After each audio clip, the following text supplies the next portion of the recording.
Have you ever considered that the very first conversations humanity ever had, beyond simple grunts and pointing, might have been about taxes or land ownership? It sounds strange, doesn't it?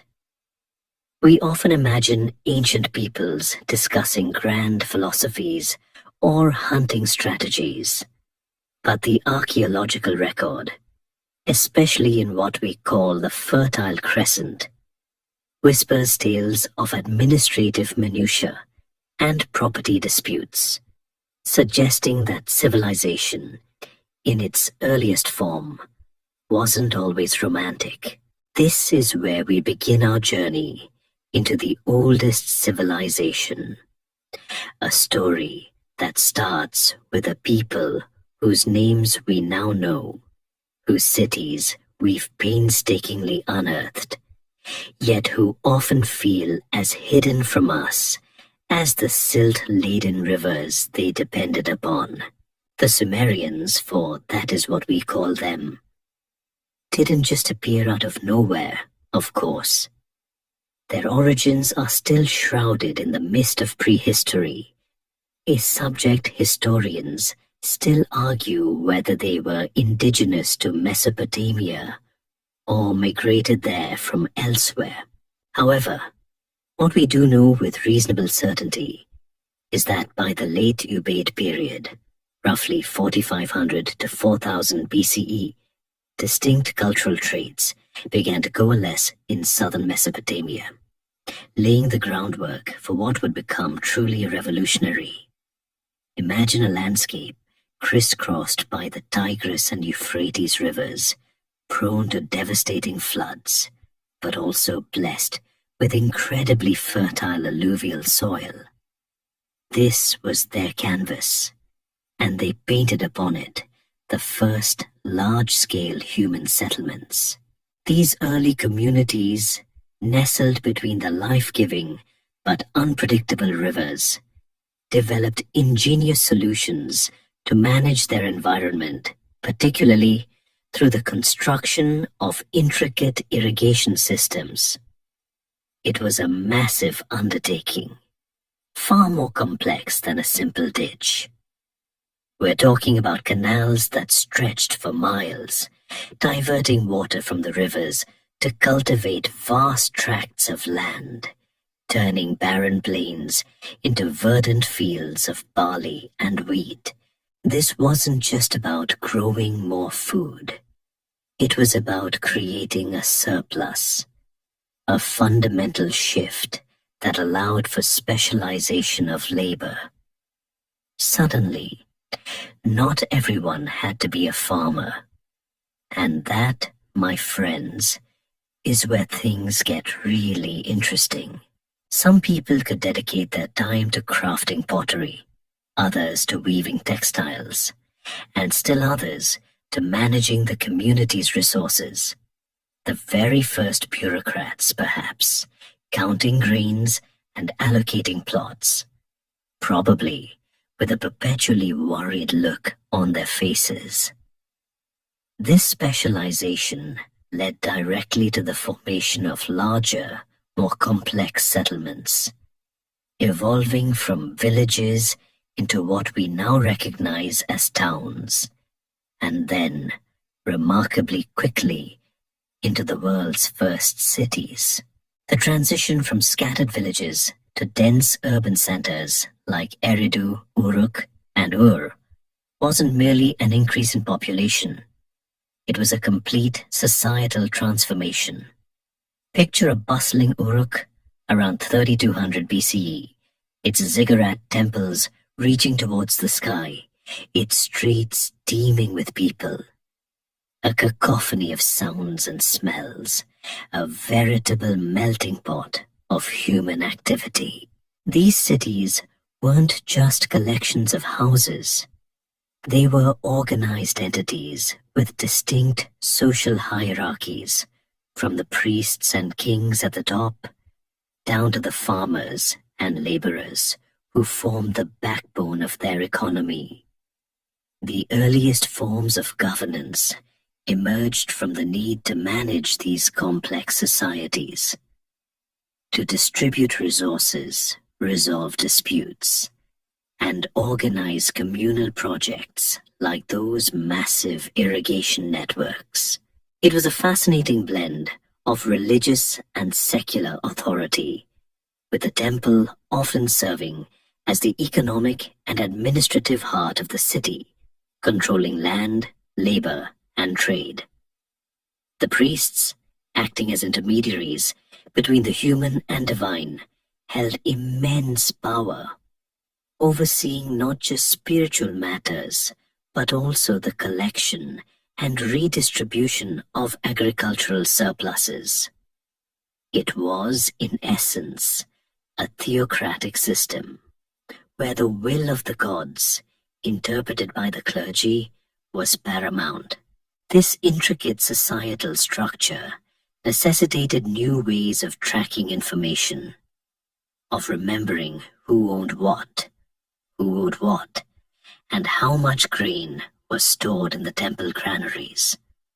The sheer volume of transactions and records would have overwhelmed any purely oral tradition, leading to a crucial innovation that would forever change the course of human history. Imagine trying to remember every single bushel of barley that came into the temple storehouse, or every goat traded, without writing. It would be like trying to organize your entire life with sticky notes that disappear after 5 seconds. The solution, born out of practical necessity rather than poetic inspiration, was the development of a system of record-keeping that gradually evolved into what we now call writing. But that's a story for our next section, a tale of how humanity's first scratches on clay tablets would etch their legacy into eternity, proving that even the most mundane administrative tasks can lead to the most profound advancements. The Sumerians, in their quest to simply keep track of things, were about to unlock a power that would allow them to communicate across time and space, to tell their story, even if, at first, it was mostly about inventory.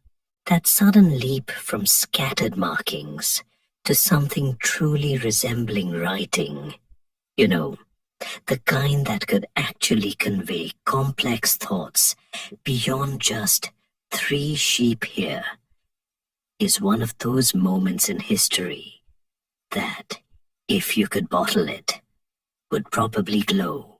Remember how we just talked about the Sumerians needing to keep track of every last bushel of barley and every traded goat? Well, that pressing administrative need wasn't just a minor inconvenience. It was the driving force behind the invention of cuneiform, the world's first true writing system. Imagine the temple scribes, perhaps with a perpetually furrowed brow, trying to manage an increasingly complex economy with only tokens and simple pictograms. It must have been an absolute nightmare, like trying to run a multi-million-dollar corporation with only post-it notes and a Sharpie. This wasn't some sudden flash of genius from a lone inventor. Rather, it was a gradual evolution, a pragmatic response to the escalating demands of their burgeoning civilization, leading many historians to still argue whether its primary impetus was economic, religious, or a combination of both. Initially, around 3500–3400 BCE, the earliest forms of writing were indeed rudimentary pictograms, simple drawings that represented objects. A drawing of a head meant head. A drawing of a bowl meant food. Pretty straightforward, right? But try writing a complex sentence like, the powerful king ordered the strong general to move his troops to the fertile plains by the river tomorrow afternoon, using only pictures. It quickly becomes incredibly cumbersome and ambiguous. The real breakthrough came when these pictograms began to represent not just objects, but also sounds, specifically syllables. This shift, occurring over centuries, transformed writing from a limited system of mnemonic devices into a flexible tool capable of expressing abstract ideas and grammar. The scribes, those unsung heroes of ancient bureaucracy, gradually rotated the pictograms, streamlined them, and began pressing wedge-shaped marks into wet clay tablets with a reed stylus. And voila, we have cuneiform, named for its distinctive wedge-shaped, Latin cunis, impressions. Think about the sheer practicality of it. Clay was abundant in Mesopotamia, easily molded, and when dried, remarkably durable. This wasn't like carving on stone, which was laborious and permanent, or writing on papyrus, which was fragile and expensive. These clay tablets were the ancient world's equivalent of a reusable whiteboard, or perhaps, more accurately, a durable ledger. Once a record was no longer needed, the clay could be recycled. If it was important, it could be baked hard in a kiln, preserving the information for millennia. And preserve it did. Thousands upon thousands of these tablets have been unearthed, ranging from mundane administrative records, lists of goods, contracts, receipts, to grand royal inscriptions, epic poems, and even school exercises. Imagine stumbling upon a 4,000-year-old student's homework, complete with the teacher's corrections. It's a strangely comforting thought, isn't it? Knowing that even back then, kids probably hated doing their sums. The development of cuneiform wasn't just a technological marvel. It had profound societal implications. For one, it created a new class of highly skilled professionals, the scribes. Becoming a scribe was a lengthy and rigorous process, requiring years of training in specialized schools, often attached to temples. These individuals, predominantly men, held significant power and prestige, as they were the gatekeepers of knowledge and information. They served kings, priests, and merchants, managing records, drafting laws, and composing literature. Their existence underscores a crucial point. Literacy was not widespread. The vast majority of the population remained illiterate, relying on scribes to read and write for them, which further cemented the scribes' elite status. It's a bit like how, for a long time, only a select few truly understood how computers worked, giving them a distinct advantage. Furthermore, writing facilitated the expansion of trade and governance. Contracts could be written and legally enforced, making long-distance commerce more reliable. Laws could be codified and disseminated, providing a foundation for a more standardized justice system. Royal decrees could be sent across vast distances, allowing kings to administer larger territories more effectively. It even allowed for the recording of history, myth, and religious texts, preserving cultural heritage and intellectual traditions for future generations.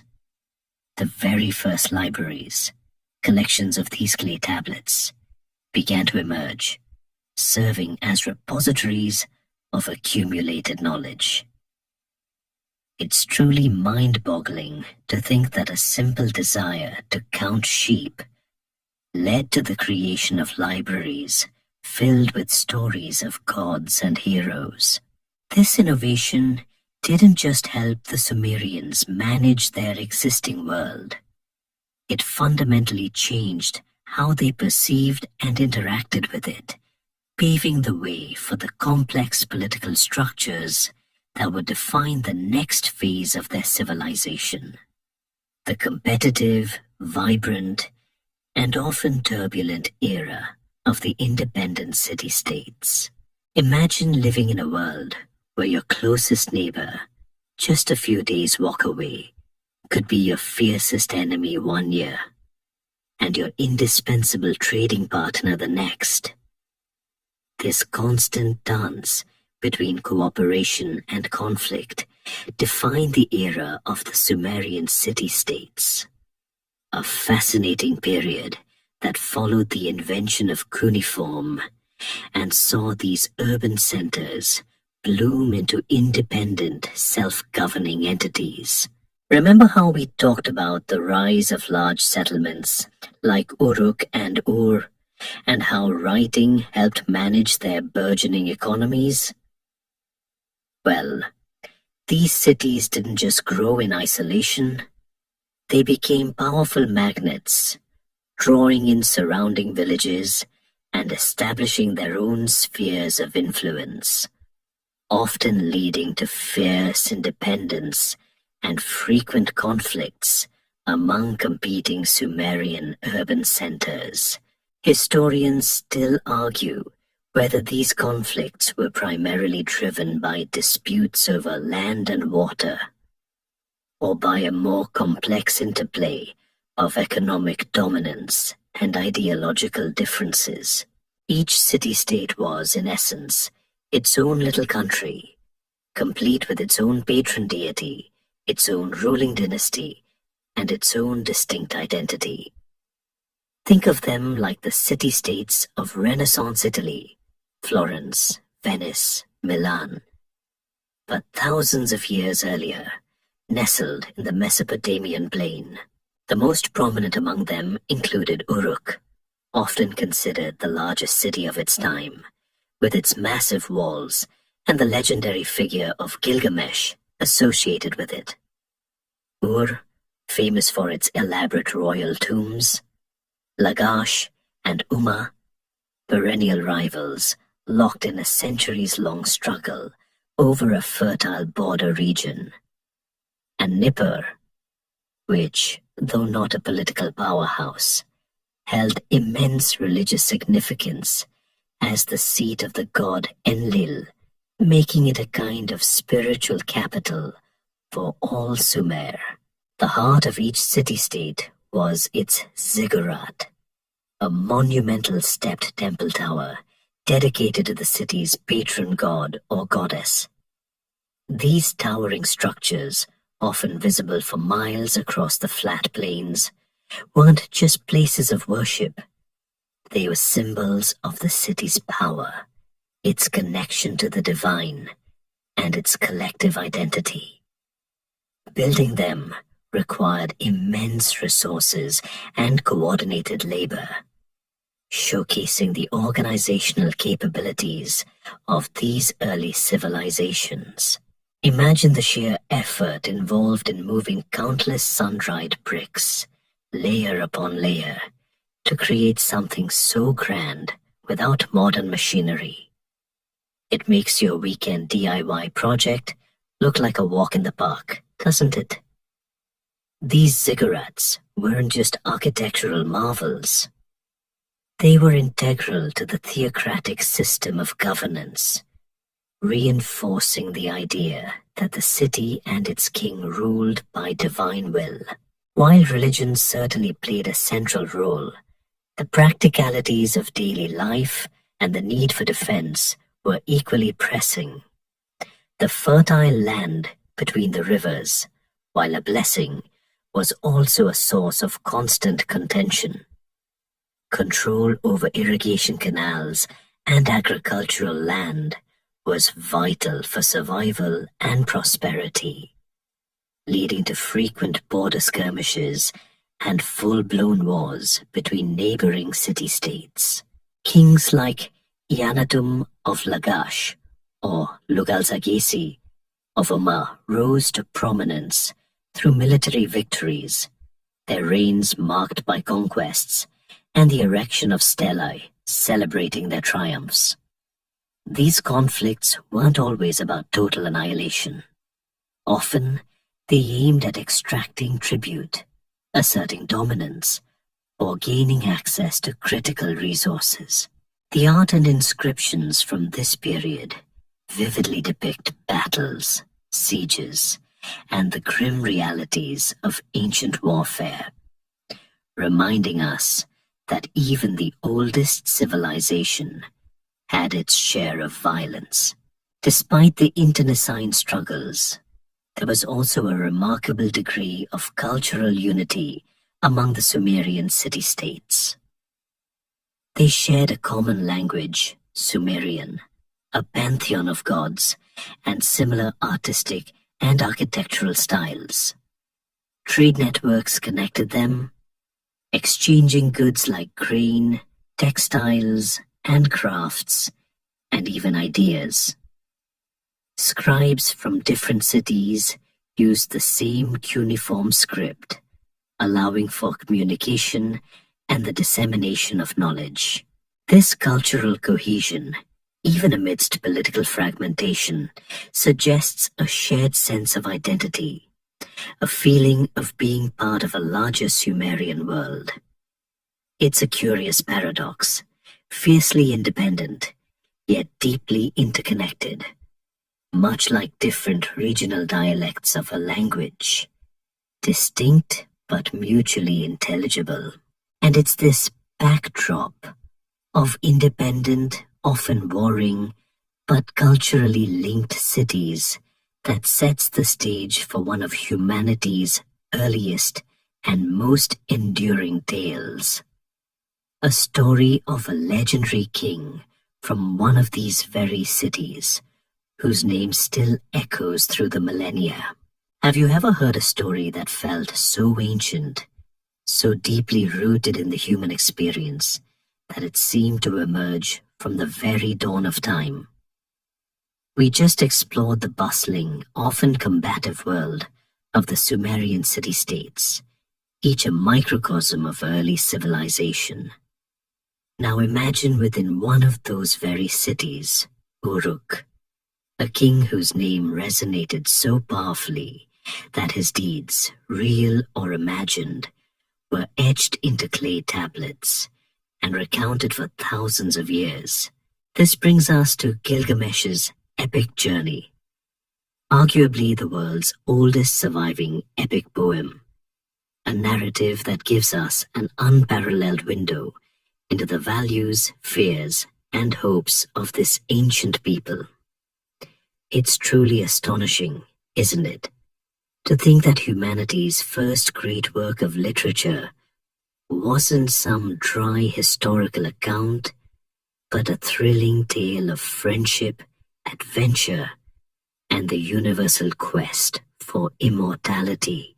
Historians still argue whether Gilgamesh was a real historical king of Uruk, reigning sometime around 2700–2500 BCE, or if he was a purely mythical figure, a composite of heroic ideals. Regardless, the epic itself is undeniably real, a treasure trove of early human thought. The story, pieced together from various cuneiform tablets found primarily in the library of Ashurbanipal at Nineveh, introduces us to Gilgamesh, a powerful, often arrogant, king of Uruk. He's described as 2/3 god and 1/3 man, blessed with extraordinary strength and beauty, but cursed with a tyrannical nature that oppresses his people. He rules with an iron fist, taking what he desires, and working his subjects to exhaustion, building Uruk's mighty walls. His people, desperate for relief, appeal to the gods, who respond by creating Enkidu, a wild man raised among animals in the wilderness, intended to be Gilgamesh's equal and hopefully his foil. Imagine this wild man, untamed and pure, entering the highly structured urban world of Uruk. It's like a prehistoric version of The Jungle Book meets Game of Thrones. The initial encounter between Gilgamesh and Enkidu is, predictably, a violent one. A wrestling match that lasts for hours, showcasing their immense strength. But instead of enmity, this fierce contest for supremacy forges a profound and unexpected bond. They become the closest of friends, a testament to the power of shared experience, even if that experience is a brutal fistfight. With Enkidu by his side, Gilgamesh undergoes a transformation. His arrogance begins to wane, replaced by a yearning for glory that benefits not just himself, but also his beloved friend. Together, they embark on a series of daring adventures, starting with a journey to the cedar forest to confront Humbaba, its monstrous guardian, appointed by the god Enlil. This isn't just a simple monster hunt, it's a dangerous expedition into the unknown, a test of their courage and their newly forged bond. Their triumph over Humbaba brings them immense fame, but also draws the wrath of the gods. The epic takes a tragic turn when the goddess Ishtar, smitten with Gilgamesh's heroic deeds, proposes marriage. When he scornfully rejects her, listing her previous lover's misfortunes, she unleashes the terrifying bull of heaven upon Uruk as an act of divine retribution. Gilgamesh and Enkidu, in a display of their combined might, manage to slay the celestial beast, further infuriating the gods. The divine council convenes, and in their infinite wisdom, or perhaps just spite, they decree that one of the heroes must die as punishment for their hubris and transgressions. Tragically, it is Enkidu, the wild man, the pure soul, who succumbs to a lingering illness, a cruel death that leaves Gilgamesh utterly devastated. The poignant laments of Gilgamesh over his dying friend are some of the most moving passages in ancient literature, showcasing raw grief and the crushing realization of human mortality. It's a reminder that even the strongest, most godlike figures grapple with loss, a truly timeless theme. Enkidu's death shatters Gilgamesh's world and forces him to confront his own mortality, plunging him into an existential crisis. He becomes obsessed with the idea of escaping death, embarking on a desperate, solitary quest for eternal life. He journeys to the ends of the earth, crossing terrifying mountains and vast waters, seeking Utnapishtim, the only mortal granted immortality by the gods, the faraway one who survived the Great Flood. This arduous journey is not just physical, it's a spiritual one, forcing Gilgamesh to face his deepest fears and to confront the limitations of human power. His encounter with Utnapishtim, who recounts the story of the flood, a narrative strikingly similar to the biblical account, offers no easy answers. Gilgamesh learns that immortality is not for mortals, and that true legacy lies not in defying death, but in living a life of purpose and building something enduring. He returns to Uruk, a changed man, having accepted his fate and now determined to be a wise and just ruler, forever remembered not for conquering death, but for the magnificent walls he built and the wisdom he gained. The epic, in its quiet conclusion, suggests that true heroism might be found not in grand adventures, but in the acceptance of life's fleeting nature and the dedication to one's community, a profound message that still resonates today. Imagine for a moment if, after all those fiercely independent city-states we just discussed, a single dominant power suddenly emerged, sweeping across the land and uniting them all under one banner. It would be a monumental shift, wouldn't it? This is precisely what happened with the Akkadian unification, a pivotal moment in Mesopotamian history marked by the extraordinary rise of Sargon of Akkad, often credited with creating the world's first true empire. Remember how Gilgamesh, the king of Uruk, learned about mortality and the lasting power of monumental construction? Well, Sargon's ambition was to build a legacy that dwarfed even the mightiest city walls, to create an empire that would endure beyond his lifetime, leading to a short-lived yet incredibly influential First Empire. Historians still argue whether Sargon's success was primarily due to his military genius, his administrative innovations, or a combination of both factors that allowed him to overcome the entrenched independence of the Sumerian city-states. Before Sargon, Mesopotamia was a patchwork of warring city-states, a land of constant skirmishes and shifting alliances. There had been attempts at regional dominance, but none had managed to create a lasting unified state across the entire plain. Sargon, whose origins are shrouded in legend, often depicted as a man of humble beginnings, found abandoned in a basket on the river, much like a certain later biblical figure, rose from obscurity to become cupbearer to the king of Kish.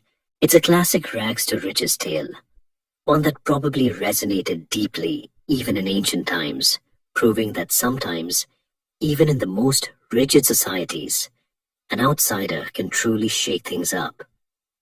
His exact chronology is debated, but he likely reigned from around 2334 to 2279 BCE, a period of intense transformation. Sargon's genius lay not just in his military prowess, though he was undoubtedly a brilliant general, but also in his innovative approach to governance. He built a new capital, Akkad, whose exact location remains one of history's great archaeological mysteries. Imagine losing an entire capital city. From there, he launched a series of campaigns that systematically conquered the Sumerian city-states, one by one, extending his control from the Persian Gulf to the Mediterranean Sea. He dismantled the old system of independent rulers and replaced them with governors loyal to him, often his own family members or trusted officials. This wasn't just about winning battles. It was about establishing a new administrative framework to hold his vast new territories together. He unified standards of weights and measures, promoting trade and economic integration across his burgeoning empire. It was, in many ways, the first attempt at truly centralized control on such a grand scale, a radical departure from the independent city-state model. Perhaps one of Sargon's most significant innovations was the establishment of a standing army. Unlike the previous system, where city-states relied on levies of citizen soldiers who would return to their farms after a campaign, Sargon maintained a professional fighting force, always ready for battle. This gave him an unparalleled advantage, allowing him to respond quickly to rebellions and project power far beyond Akkad's immediate vicinity. Imagine the logistical nightmare of feeding and equipping such a force in the ancient world. It was an incredible feat of organization. He also leveraged the power of propaganda, commissioning monumental art and inscriptions that glorified his conquests and portrayed him as a divinely chosen ruler, ensuring his name and deeds would echo through time. This was history's first major PR campaign, essentially. The Akkadian Empire, while impressive in its scope, was also a delicate balancing act. Governing such a vast and diverse territory, comprised of peoples speaking different languages, Sumerian and Akkadian, and with long traditions of independence, was a constant challenge. Sargon's successors, particularly his grandson Naram Sin, continued to expand the empire and consolidate its power, with Naram Sin even daring to proclaim himself a god, an unprecedented act that further emphasized the imperial ideology. The stele of Naram Sin, depicting him as a triumphant horned deity trampling his enemies, is a powerful visual testament to the height of Akkadian imperial ambition. However, the very centralization that made Akkad strong also made it vulnerable. Rebellions were frequent, and maintaining control required constant military campaigns, draining resources and stretching the empire thin. This period, despite its brevity, left an indelible mark on Mesopotamian history, proving that unity, even enforced, was possible. But the question that lingered was, how long could such a unified state truly last against internal dissent and external pressures? A question that would soon be answered in a rather abrupt and dramatic fashion. Imagine an empire, seemingly invincible, its monuments reaching for the sky, its armies unchallenged, suddenly crumbling under a mysterious external force. It's a scenario that has played out repeatedly throughout history, leaving behind more questions than answers. We just witnessed the incredible rise of the Akkadian Empire under Sargon and Naram Sin, a groundbreaking experiment in centralized rule. But their dominion, despite its power, was remarkably short-lived, paving the way for the Guti invasion's shadow, a period of chaos and obscurity that followed the mysterious downfall of Akkad. It's a historical enigma, really, leaving historians to still argue whether the collapse was primarily due to internal rebellions and administrative overstretch, or if it was the direct result of sustained pressure from the Guti and other external groups. The Akkadian Empire, for all its innovations, began to show cracks under Naram Sin's successors. The vastness of the empire, coupled with the need to constantly suppress internal revolts, put an immense strain on its resources and its administrative capacity. The very act of governing such a diverse collection of peoples, accustomed to their independent city-states, was a continuous struggle. Imagine trying to keep everyone happy and obedient across an area larger than many modern countries, without the benefit of instant communication or rapid transportation. It was a logistical nightmare, just waiting for a catalyst. That catalyst, according to traditional historical accounts, came in the form of the Guti, a fierce, nomadic people from the Zagros Mountains to the east. They were often described by the Mesopotamians as barbaric, uncivilized, and ruthless, a stark contrast to the sophisticated urban dwellers of the plain. While historical texts from the Akkadian period are frustratingly vague about the specifics of their incursions, later Sumerian laments speak of the Guti sweeping down from the mountains like a destructive force, disrupting trade, destroying cities, and bringing widespread famine. They were, in essence, the ancient world's boogeymen, the unpredictable wild card from the untamed highlands. The period following the fall of Akkad, often referred to as the Dark Age of Mesopotamia, saw a significant decline in centralized authority. The Guti, if they truly were the primary cause, didn't establish a coherent empire themselves. Rather, their presence seems to have been more disruptive than constructive. They ruled primarily through raiding and demanding tribute, leading to a period of fragmented power where the great cities of Sumer once again asserted their independence, but often found themselves under the shadow of these mountain tribesmen.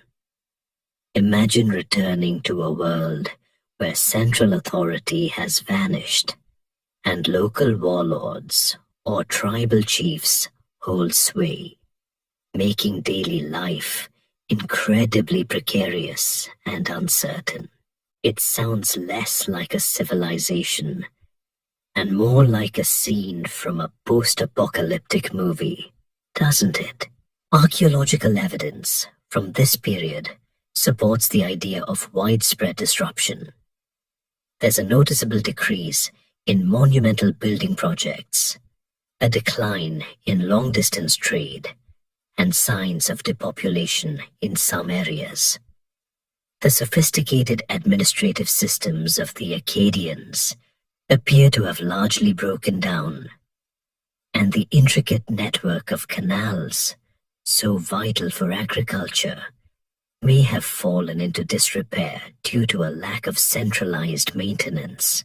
This environmental decay, possibly exacerbated by climate change like a severe drought, is another factor historians still consider in the collapse, leading to a complex interplay of environmental stress and external invasion.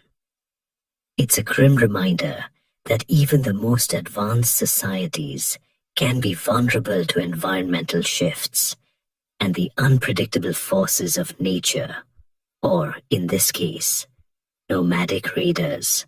However, it's important to remember that this Dark Age wasn't a complete void of civilization. While central power collapsed, some Sumerian city-states managed to weather the storm, maintaining a degree of autonomy and cultural continuity, even if under duress.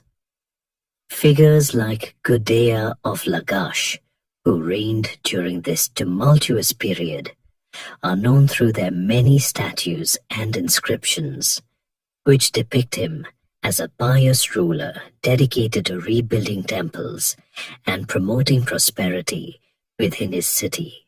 These local rulers acted as beacons in the darkness, preserving aspects of Sumerian culture and laying the groundwork for a future resurgence. They remind us that even in periods of collapse, human resilience and the desire for order often persist. The Guti shadow, while pervasive, wasn't eternal, and the seeds of a new Sumerian renaissance were already being sown, preparing for a spectacular, if brief, comeback. Imagine a land that has been under the thumb of foreign invaders, its once proud cities diminished, its grand traditions suppressed, and then, slowly but surely, it rises again, reclaiming its heritage and establishing a new golden age. This phoenix-like rebirth is precisely what happened in Mesopotamia following the Kuti interlude, ushering in the Earth-3 Renaissance, a period of powerful resurgence for Sumerian culture and centralized rule.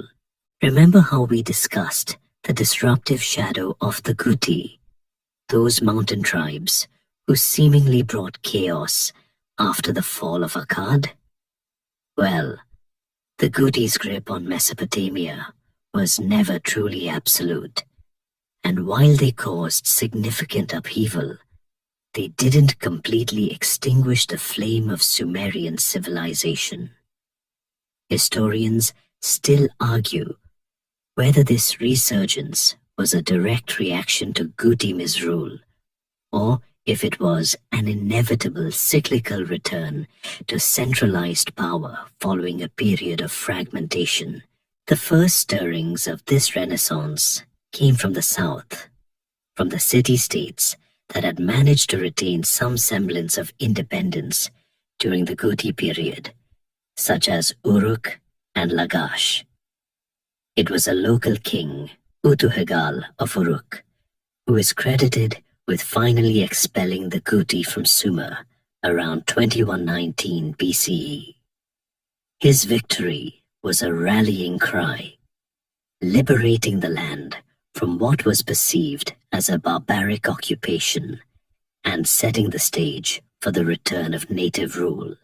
Think of it as a moment of profound national pride, a collective sigh of relief after generations of uncertainty. Utuhegal's triumph, however, was swiftly followed by the rise of a new dynasty, one that would truly define this period, the Third Dynasty of Ur, or Ur III. The founder of the Ur-3 dynasty was Ur-Nammu, a brilliant military leader and administrator who originally served Utuhegal. After consolidating his power, Ur-Nammu moved the capital back to the ancient city of Ur, symbolizing a return to Sumerian roots and traditions. His reign, beginning around 2112 BCE, marked the start of a period of unprecedented prosperity, order, and cultural revival. He didn't just conquer, he organized, he built, and he codified. Ur-Nammu saw himself not merely as a king, but as a shepherd of his people, divinely appointed to restore justice and harmony to the land. This wasn't just about winning battles. It was about establishing a stable, well-governed society, proving that the lessons from the Akkadian Empire about centralized administration had been learned and perhaps improved upon. The Ur-3 period was characterized by a highly centralized and bureaucratic government, arguably even more so than the Akkadian Empire. The kings of Ur-3, particularly Ur-Nammu and his successor Shulgi, oversaw a vast administrative machine. They implemented a standardized tax system, collected tribute from conquered territories, and controlled vast state-run enterprises, including agriculture, manufacturing, and trade. Imagine a complex web of scribes and officials meticulously documenting every transaction, every grain of barley, every head of livestock. It makes modern tax season look like a walk in the park. This meticulous record-keeping, often in the Sumerian language, which experienced a significant revival during this period, despite Akkadian being widely spoken, has provided historians with an incredible wealth of information about the economy and society of the time. One of the most visible symbols of Ur-3's power and piety was the extensive building program undertaken by its kings. Ur-Nammu, in particular, was a prolific builder, commissioning the construction and restoration of numerous temples and ziggurats throughout his realm. The most famous of these is the Great Ziggurat of Ur, a massive, awe-inspiring step tower dedicated to the moon god Nana. Even today, its imposing ruins stand as a testament to the engineering prowess and spiritual devotion of the Ur III dynasty. These monumental structures weren't just religious centers. They were statements of power, demonstrating the king's ability to command vast resources and labor, and reinforcing his divine legitimacy. It was like putting up a giant billboard saying, "We're back, and we're bigger and better than ever." The Ur III state also maintained a formidable standing army, allowing it to project its power and defend its borders. But unlike the Akkadians, who often relied on military might alone, the Ur III kings also emphasized justice and social welfare. This commitment to legal order, exemplified by the compilation of what is considered the oldest known law code, sets the Ur III period apart and provides a fascinating glimpse into their concept of a just society. Imagine living in a society where, for the first time, the rules weren't just whispered down through generations or decided on a whim by a powerful ruler, but were actually written down for all to see. This monumental shift towards legal codification is what makes the Code of Ur-Nammu so revolutionary, marking a critical step in the development of justice and social order. We just explored the powerful resurgence of the Ur III dynasty, a period defined by its centralized administration and ambitious building projects. Remember how Ur-Nammu, the dynasty's founder, was described not just as a conqueror, but as a shepherd of his people, deeply committed to justice and welfare. His compilation of this law code, predating the more famous Code of Hammurabi by several centuries, is a concrete manifestation of that commitment, providing immense insights into the societal values and legal structures of the time. Historians still argue whether its primary purpose was truly to establish justice for all, or if it was more a tool of royal propaganda and administrative efficiency.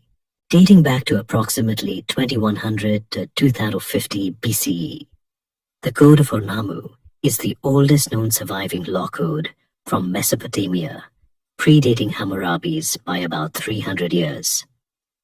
While only fragments of the original stele or tablets have been recovered, enough has been deciphered to reveal its structure and content. Unlike later, more extensive codes, the Code of Ur-Nammu is relatively concise, but its existence alone speaks volumes about the sophistication of the Ur III state. It was not just a collection of ad hoc rules.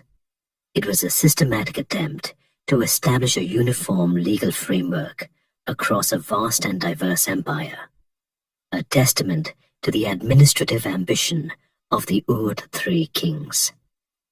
Imagine the sheer effort involved in gathering existing customs, formalizing them, and then disseminating them throughout the realm. It was a bureaucratic feat of epic proportions.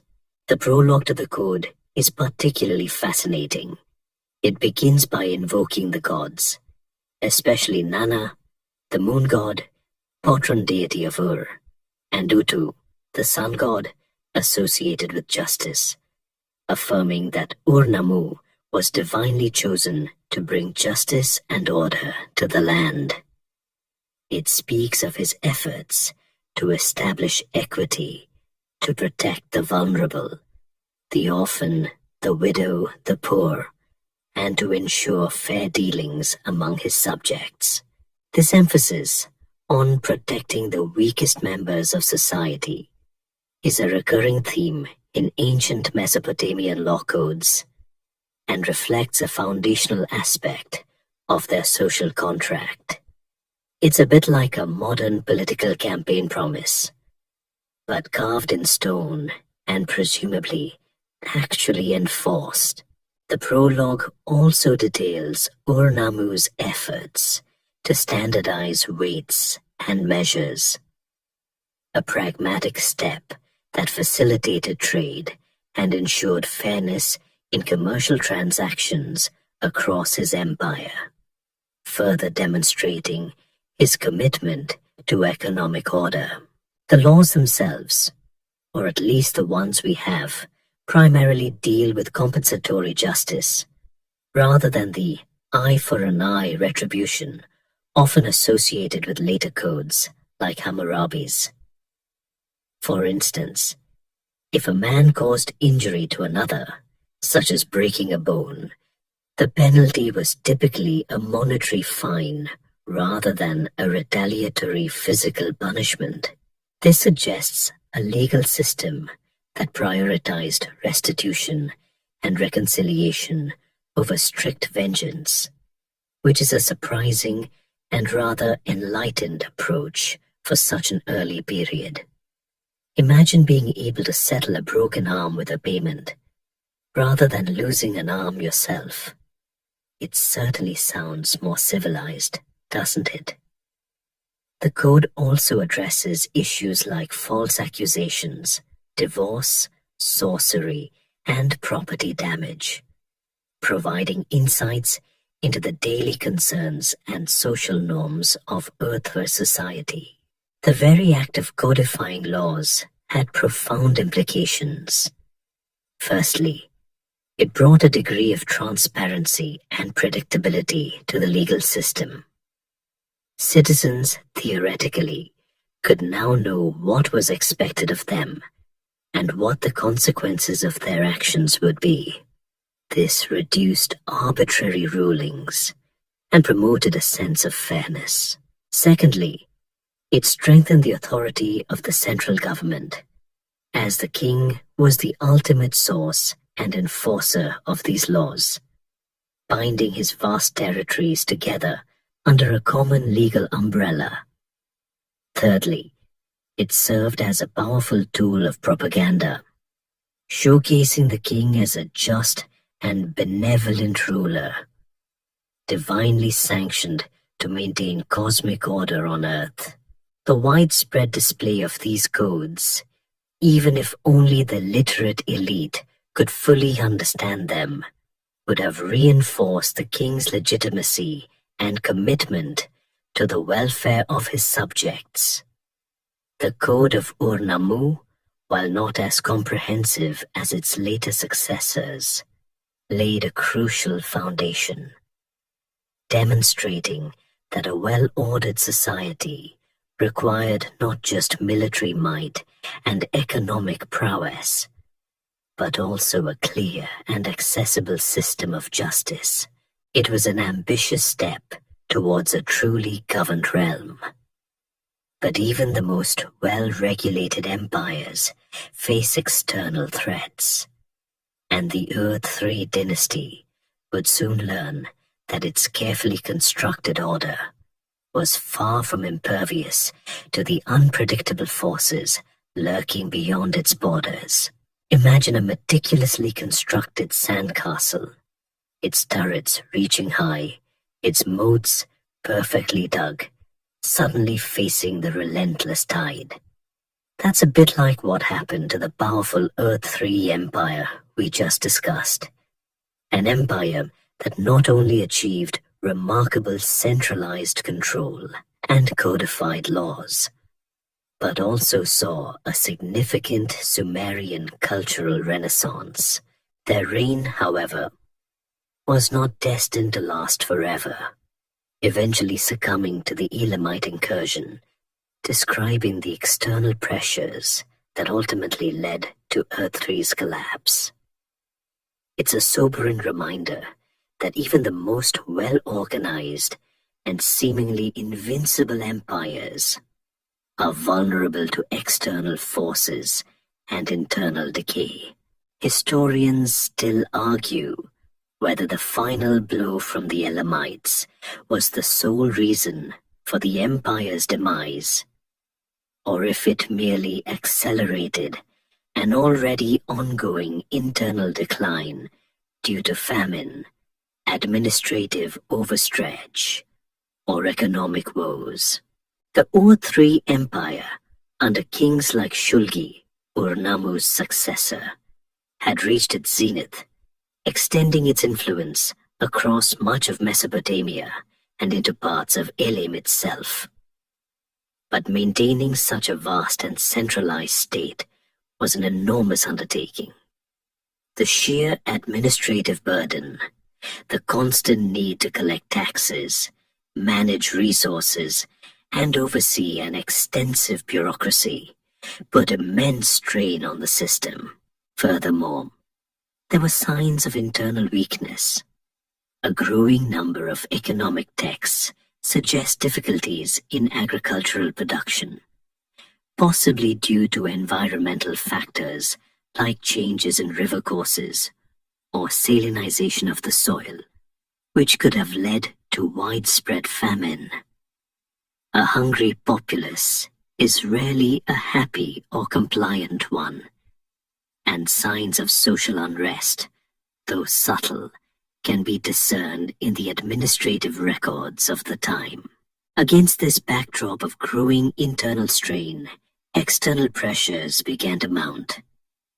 To the west, nomadic groups known as the Amorites, or Matu in Sumerian texts, were increasingly infiltrating Mesopotamia, sometimes peacefully, as pastoralists seeking grazing lands, but often aggressively, disrupting trade routes and raiding settlements. The Ur-3 kings built massive defensive walls, like the Wall of Martu, to try and keep them out, a testament to the perceived threat. Imagine a giant wall stretching for miles, built not to keep out mythical monsters, but actual people. A clear sign of persistent anxiety and resource drain. While the Amorites contributed to the overall instability, the decisive blow came from the east. That blow originated from Elam, an ancient civilization located in what is now southwestern Iran. Elam had a long and complex relationship with Mesopotamia, marked by periods of both conflict and cultural exchange. While often under Mesopotamian influence, Elam was also a formidable power in its own right, with its own distinct language and culture. As the Ur-3 Empire weakened, the Elamites, led by rulers of the Shimashki dynasty, saw an opportunity to assert their independence and expand their own power. This wasn't a sudden, isolated attack. It was a culmination of centuries of geopolitical tension finally boiling over. The end came swiftly and brutally. Around 2004 BCE, a combined force of Elamites and the nomadic Sioux people, another group from the Zagros Mountains, launched a devastating attack on the heart of the Ur-3 Empire. The capital city of Ur, once the proud center of a vast realm, fell after a prolonged siege. The city was plundered, its temples desecrated, and its population scattered. The last king of Ur-Thur, Ibisin, was captured and carried off to Elam, never to be seen again. The Lament for Ur, a poignant Sumerian poem composed after the city's destruction, vividly describes the horror of the event. houses filled with dead, grain stores plundered, and the holy places laid waste. It's a truly heartbreaking account, a poetic elegy for a fallen empire. The collapse of the Ur III Empire marked the definitive end of the Sumerian period of Mesopotamian history as a dominant political force. While the Sumerian language and many aspects of their culture continued to exert influence, especially in religious and scholarly contexts, their political independence and imperial ambitions were gone for good. The fall of Ur created a power vacuum in Mesopotamia, ushering in a period of fragmentation once again. But this time, the stage was set for new players to rise. The old order had been irrevocably shattered, and from the ashes of Ur, new contenders would emerge, eager to fill the void, leading to the eventual rise of a city that would one day become synonymous with the very idea of a grand ancient empire. Imagine a dynamic chessboard where, after one powerful player is unexpectedly knocked off, numerous smaller pieces begin vying for supremacy, each with their own cunning strategies and grand ambitions. This is precisely the scenario that unfolded in Mesopotamia after the dramatic collapse of the Ur III Empire, paving the way for the old Babylonian ascendancy. Remember how we just saw the Elamite invasion decisively end Sumerian imperial power, leaving a significant political vacuum. This wasn't a return to the unified, centralized control of Ur-Thathrun.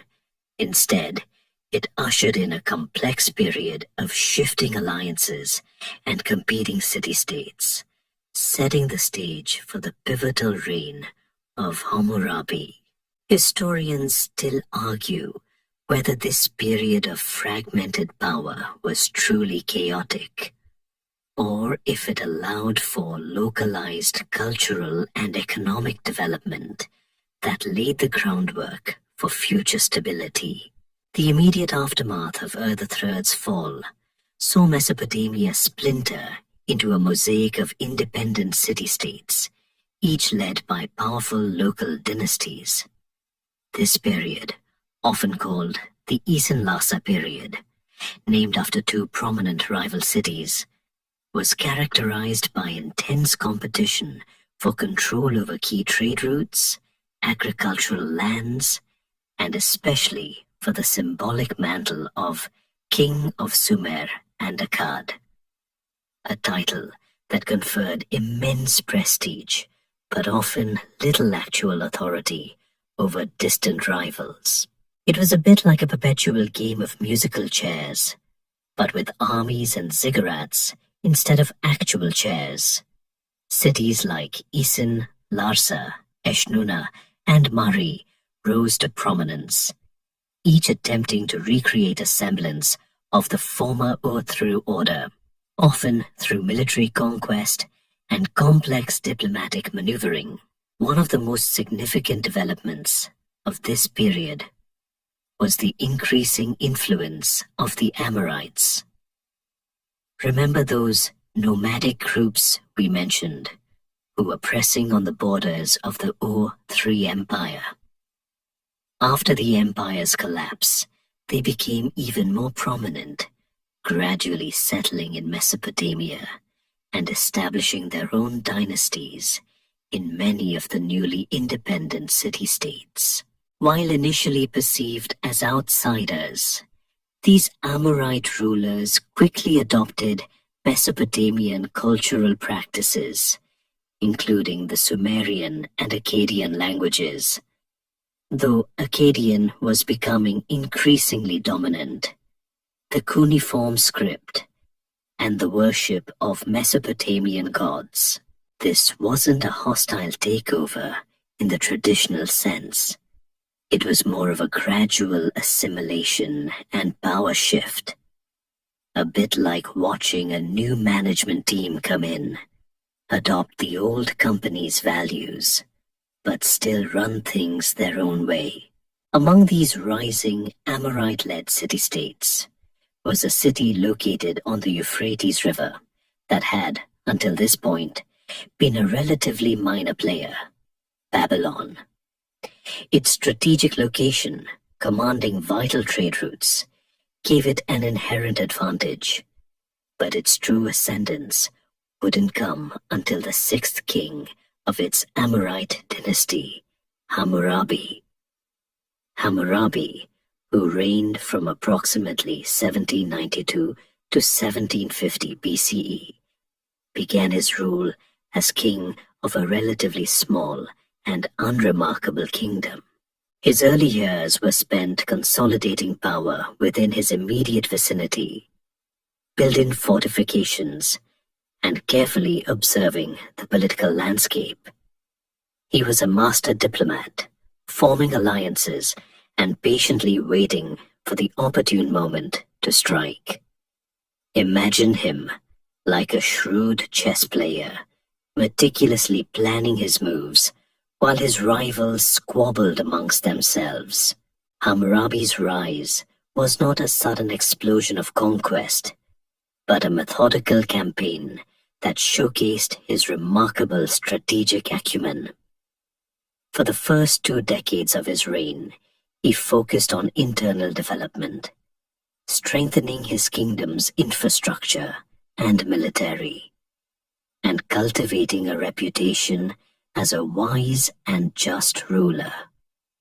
Then, when the political wind shifted and his rivals were weakened by their own endless conflicts, Hammurabi unleashed his forces.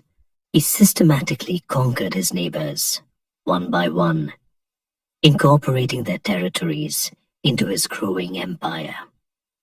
He defeated Lhasa, then Eshnunna, and finally Mari, extending Babylonian control across much of Mesopotamia, from the Persian Gulf to the city of Assur in the north.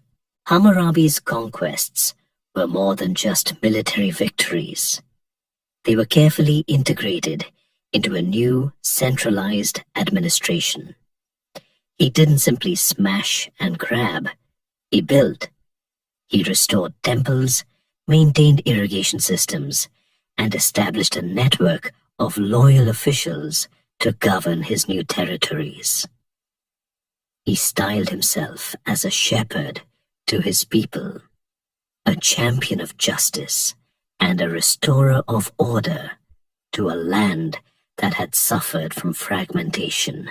This careful blending of military might, administrative skill, and a powerful ideology of justice would culminate in his most enduring legacy, something that would resonate throughout legal history and become synonymous with his name. He was establishing a new, powerful order, proving that even after the collapse of one empire, another could rise, often grander and more influential, built on both the lessons learned and the ambitions of its new leaders. Imagine a time when justice wasn't just a concept, but a visible public declaration, carved in stone for all to witness, outlining the rights and responsibilities of every citizen, from the highest noble to the lowest commoner. This is the enduring power of Hammurabi's law legacy, a comprehensive legal code that solidified his reign and left an indelible mark on future societies. We just chronicled Hammurabi's strategic rise, how he, as king of Babylon, meticulously conquered and unified much of Mesopotamia. Now, we delve into the cornerstone of his rule, the Code of Hammurabi, a document so famous it often overshadows his military achievements, leading historians to still argue whether its primary purpose was to be a practical legal manual for daily use, or more, a monumental statement of the king's divine authority and commitment to justice, meant primarily for display. While the Code of Urnamu, which we discussed earlier, holds the title of the oldest known law code, Hammurabi's Code, compiled around 1754 BCE, is by far the most complete and best preserved, discovered on a magnificent diorite stele over 2 meters tall. Imagine seeing this imposing black stone, covered top to bottom with dense cuneiform script, with an image of Hammurabi himself receiving the laws from Shamash, the sun god and god of justice, at its apex. It's a powerful visual statement, isn't it? It immediately tells you that these aren't just the king's rules. They are divine commandments, imbued with sacred authority. This strategic religious framing was key to Hammurabi's consolidation of power, ensuring that his laws carried immense moral and spiritual weight, making them far more difficult to challenge. The Code of Hammurabi is truly comprehensive, covering almost every aspect of daily life in ancient Babylonian society. It comprises 282 laws, dealing with a vast array of subjects: family law, marriage, divorce, inheritance, property law, land, houses, slaves, commercial law, contracts, debts, interest rates, and criminal law, theft, assault, murder. It even includes regulations for specific professions, such as doctors, with fees and penalties for malpractice, and builders, holding them responsible for structural failures. Imagine if modern builders were held to that standard. This level of detail provides an unparalleled glimpse into the social and economic structure of the old Babylonian period, revealing a highly stratified society with distinct classes: the Awilu, free persons; the Mushkanu, dependents or commoners, often associated with the palace or temple; and the Wadu, slaves. One of the most famous aspects of the code is its principle of lex talionis, or an eye for an eye, a tooth for a tooth, particularly in cases of physical injury. While this sounds harsh, it was often applied differently based on social status. For instance, if a free person injured another free person, the penalty might be reciprocal injury. But if a free person injured a mushkanu, or a slave, the penalty was typically a monetary fine. This highlights the hierarchical nature of Babylonian society and shows that justice was not universally applied. However, this principle also served as a limitation on revenge, preventing an escalation of violence beyond the original harm. It essentially said, you get an eye for an eye, not 2 eyes for an eye, and certainly not a whole family for an eye. It was, in its own way, an attempt to standardize and regulate punitive measures beyond the specific laws. The code's prologue and epilogue are incredibly insightful. The prologue establishes Hammurabi as a just ruler, chosen by the gods to restore order and prosperity, to make justice prevail in the land, to destroy the wicked and the evil, to prevent the strong from oppressing the weak. The epilogue reinforces this image, calling upon future rulers to respect the laws and warning of divine curses for those who dare to alter or disrespect them. This wasn't just a legal document. It was a carefully crafted political statement, a legacy enshrined in stone, intended to project an image of a benevolent and divinely sanctioned ruler for all eternity. The impact of Hammurabi's code reverberated far beyond his reign. It served as a foundational text for later legal systems in Mesopotamia and influenced legal traditions in the ancient Near East for centuries. Its systematic approach to law, its clear articulation of offenses and punishments, and its emphasis on royal justice provided a model for future rulers. It represents a crucial step in the evolution of legal thought, moving away from purely customary law towards a written, public, and centrally enforced system of justice. It was a remarkable achievement, solidifying Hammurabi's empire and shaping the very concept of law in the ancient world. But even the most meticulously crafted legal framework couldn't protect an empire from the unpredictable tides of geopolitical power. And Babylon, despite its newfound grandeur, would soon face a formidable challenge from an unexpected direction, proving that even Hammurabi's great work couldn't legislate against external threats. Imagine a bustling, prosperous capital city, the heart of a vast empire, suddenly falling to an enemy from a distant land, an enemy few had even heard of, leaving devastation in its wake. This is the shocking reality of the Hittite sack of Babylon, an event that abruptly ended old Babylonian dominance and plunged Mesopotamia back into a period of uncertainty.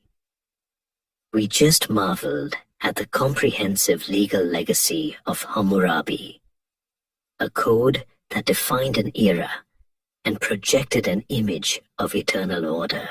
Yet, even the greatest legal systems cannot protect against all threats, and Babylon, despite its strength, would discover this truth in the most brutal way imaginable. Historians still argue whether this raid was a calculated strategic move by the Hittites or merely an opportunistic, long-distance plundering expedition that had unforeseen consequences for Mesopotamian power dynamics. Following Hammurabi's death, the old Babylonian Empire, while still powerful, began to show signs of strain. His successors, particularly Samsu-Iluna, faced numerous internal rebellions, particularly in the southern regions of Mesopotamia, where the old Sumerian cities often chafed under Babylonian rule. The rebellious region, known as the Sealand, located in the marshy areas of the Persian Gulf, became a persistent thorn in Babylon's side, draining resources and diverting military attention. Meanwhile, the Amorite migrations continued, adding to the demographic and political complexities of the region. Maintaining such a vast and diverse empire was a constant struggle, requiring continuous military campaigns and careful diplomacy, a delicate balancing act that was increasingly difficult to maintain. It was against this backdrop that a new, formidable power emerged far to the northwest, in Anatolia, modern-day Turkey, the Hittites. For much of the old Babylonian period, the Hittites were a distant, almost mythical people, known perhaps only through vague trade contacts. Their own kingdom was still in its formative stages, but they were developing into a significant military force, mastering chariot warfare and metallurgy, particularly ironworking, which would give them a technological edge in later centuries.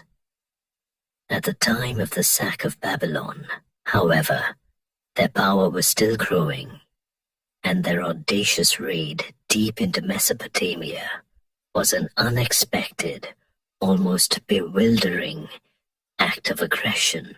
The Hittite king responsible for this daring exploit was Mursili I.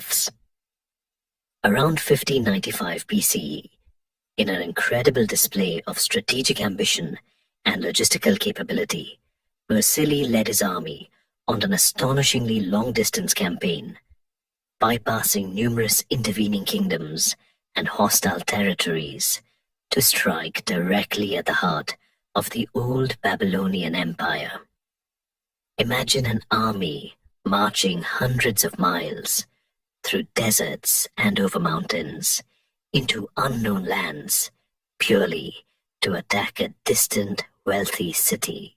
It was an unprecedented feat of military planning and endurance, making any modern road trip feel like a quick jaunt to the grocery store.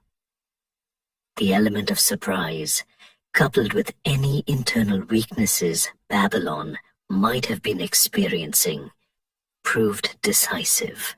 When Mursili's forces finally reached Babylon, the city, perhaps caught off guard or weakened by internal strife, fell. The consequences were devastating. Babylon was not merely conquered, it was thoroughly plundered and sacked. Temples were stripped of their treasures. Statues of gods were carried off as war booty.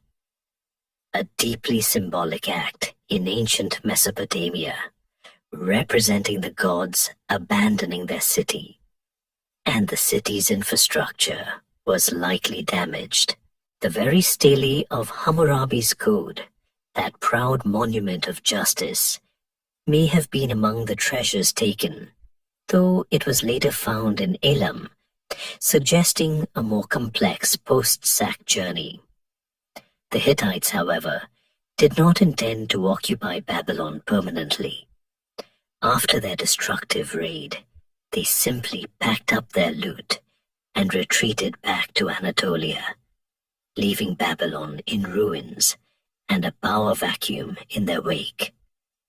It was a smash-and-grab operation on a grand imperial scale. The Hittite sack of Babylon brought about the definitive end of the old Babylonian dynasty and ushered in a period of considerable confusion and political fragmentation in Mesopotamia. The sudden withdrawal of the Hittites left no clear successor power, allowing various local rulers and emerging groups to contend for dominance. This event is a stark reminder of the fragility of even seemingly stable empires and the unpredictable nature of ancient geopolitics.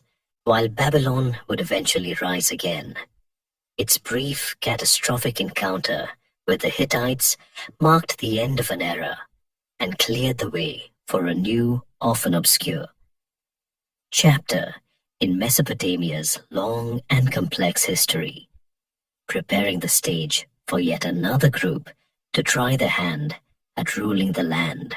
Imagine a vast empire, once the center of the civilized world, suddenly falling silent, its vibrant culture seemingly overshadowed by a new, enigmatic ruling class that dominated for centuries.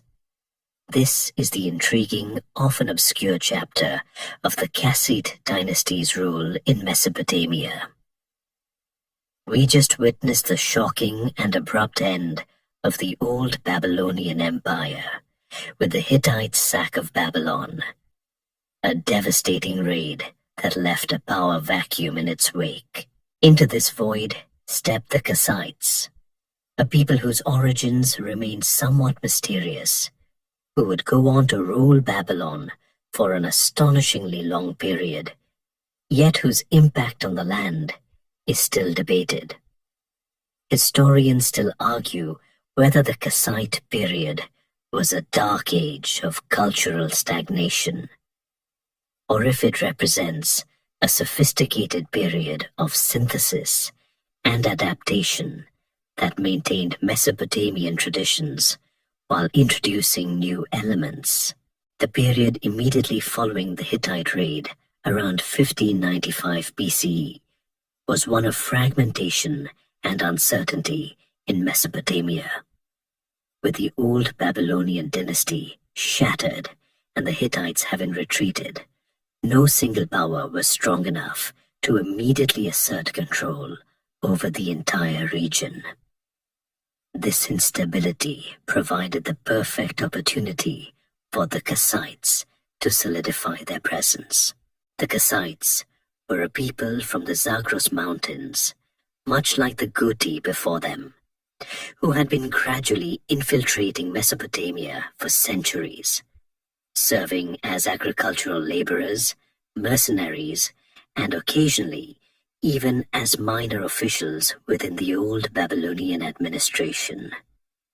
They were, in essence, already woven into the fabric of Mesopotamian society when the opportunity arose to seize power.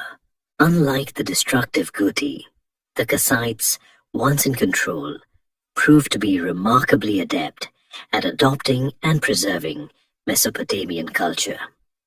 They established their capital at Dur-Kurigalzu, modern-day Akarkuf, a new city built near Baghdad, but they meticulously restored temples in older Sumerian and Akkadian cities like Babylon and Nippur. They continued to use the Akkadian language for administration and official inscriptions, even while maintaining their own Kassite language for personal use. A language that, frustratingly for modern scholars, remains largely undeciphered, offering tantalizing hints of a linguistic mystery. This embrace of local traditions contrasts sharply with the earlier, more disruptive invasions, suggesting a more nuanced approach to conquest and governance. It's almost as if they said, "We're in charge now, but we'll keep your paperwork and gods. Thank you very much." The Kassite period, which lasted for approximately 400 years, roughly 1595 to 1155 BCE, is often referred to as the Middle Babylonian period. While less dramatic and well documented than the Old Babylonian era, it was a time of relative stability and economic recovery. The Kassite kings focused on maintaining the elaborate irrigation systems, ensuring agricultural prosperity, and rebuilding the infrastructure that had suffered during the preceding turmoil. They established a system of land grants, known as kudurus, which were carved stone stelae that recorded royal land grants and privileges, often adorned with divine symbols and curses against those who would violate the decree. These kudurus are invaluable sources of information about Kassite society, revealing their land tenure system, legal practices, and religious beliefs. Imagine a stone document that not only grants you land, but also promises divine retribution for anyone who messes with it. Quite the deterrent. One of the most notable features of Kassite rule was their close relationship with the temple establishments. They heavily invested in rebuilding and endowing temples, demonstrating piety and cementing their legitimacy in the eyes of their subjects.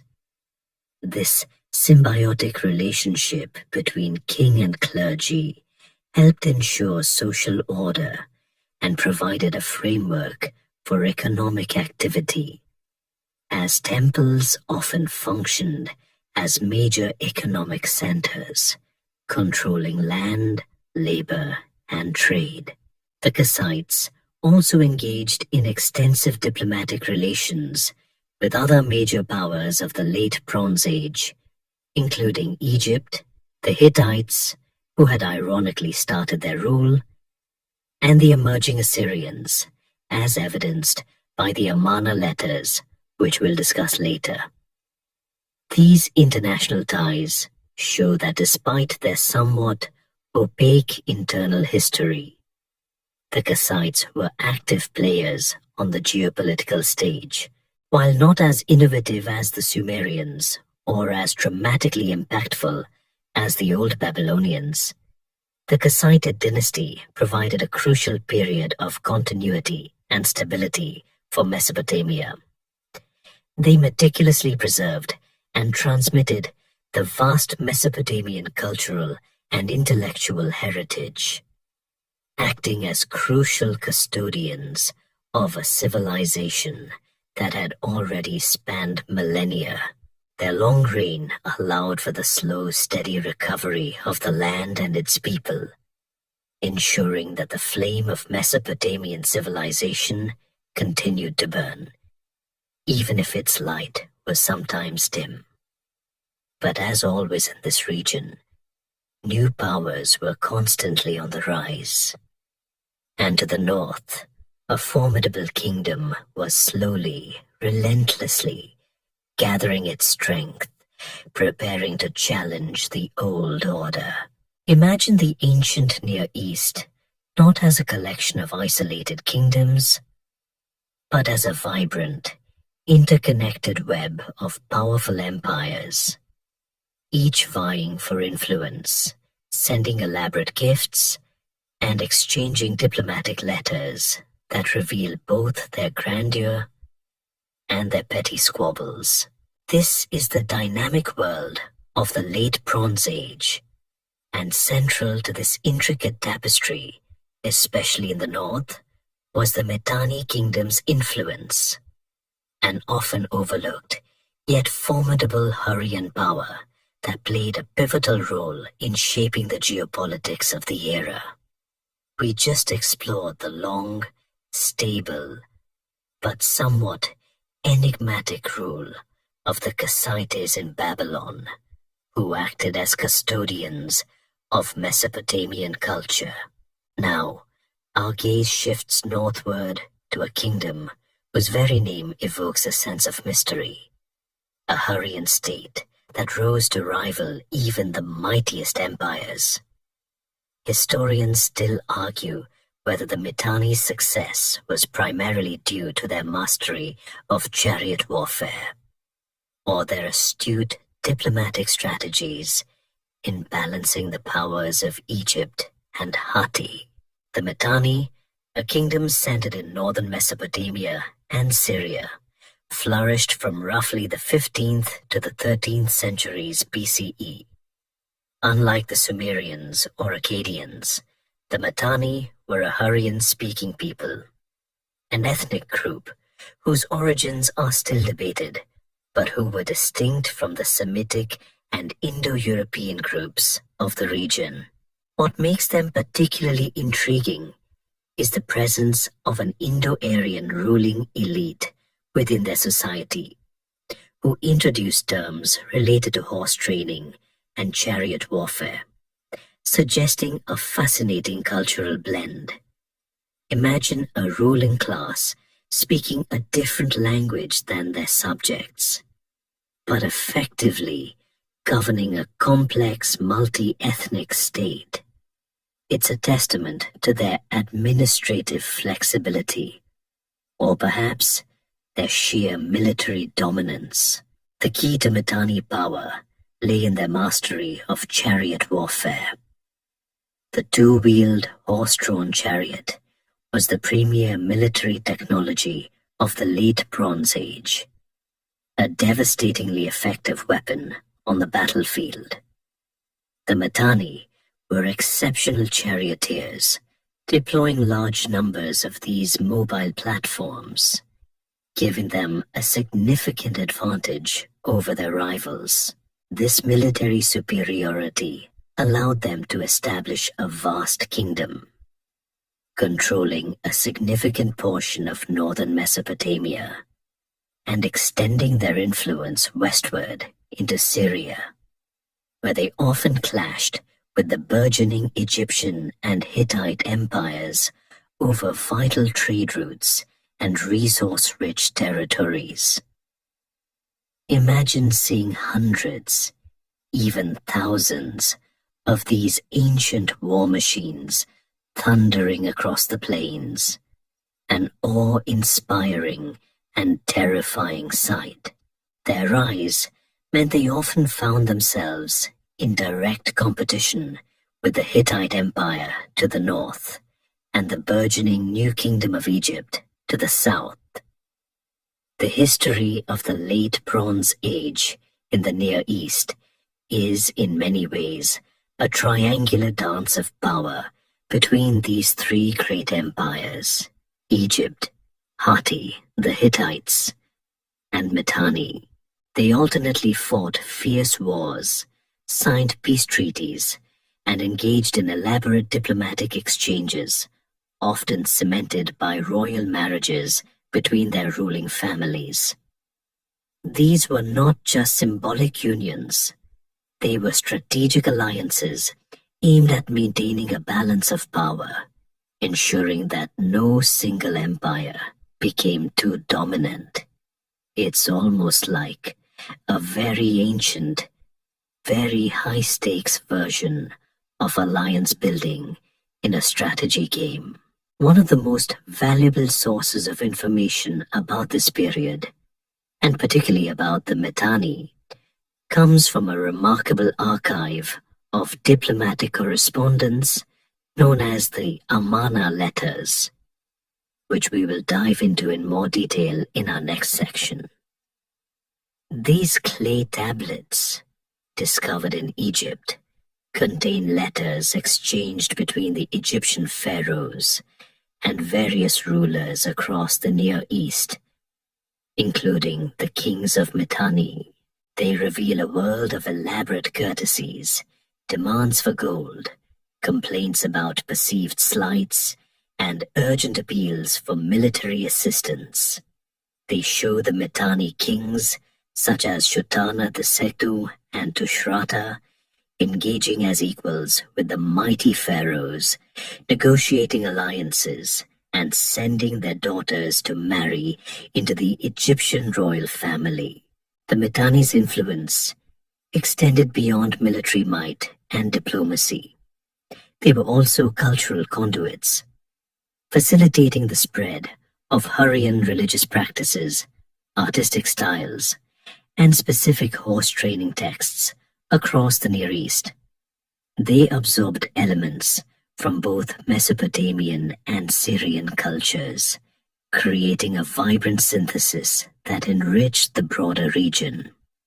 However, like all great powers, their dominance eventually waned. By the 13th century BCE, internal feuds and the relentless pressure from both the Hittites and the newly resurgent Assyrians, another power from northern Mesopotamia, led to their decline and eventual collapse. Their kingdom was ultimately absorbed by its more powerful neighbors, but their legacy, particularly in the realm of international diplomacy and military innovation, left an undeniable mark on the ancient world, proving that even seemingly forgotten empires played crucial roles in the grand narrative of history.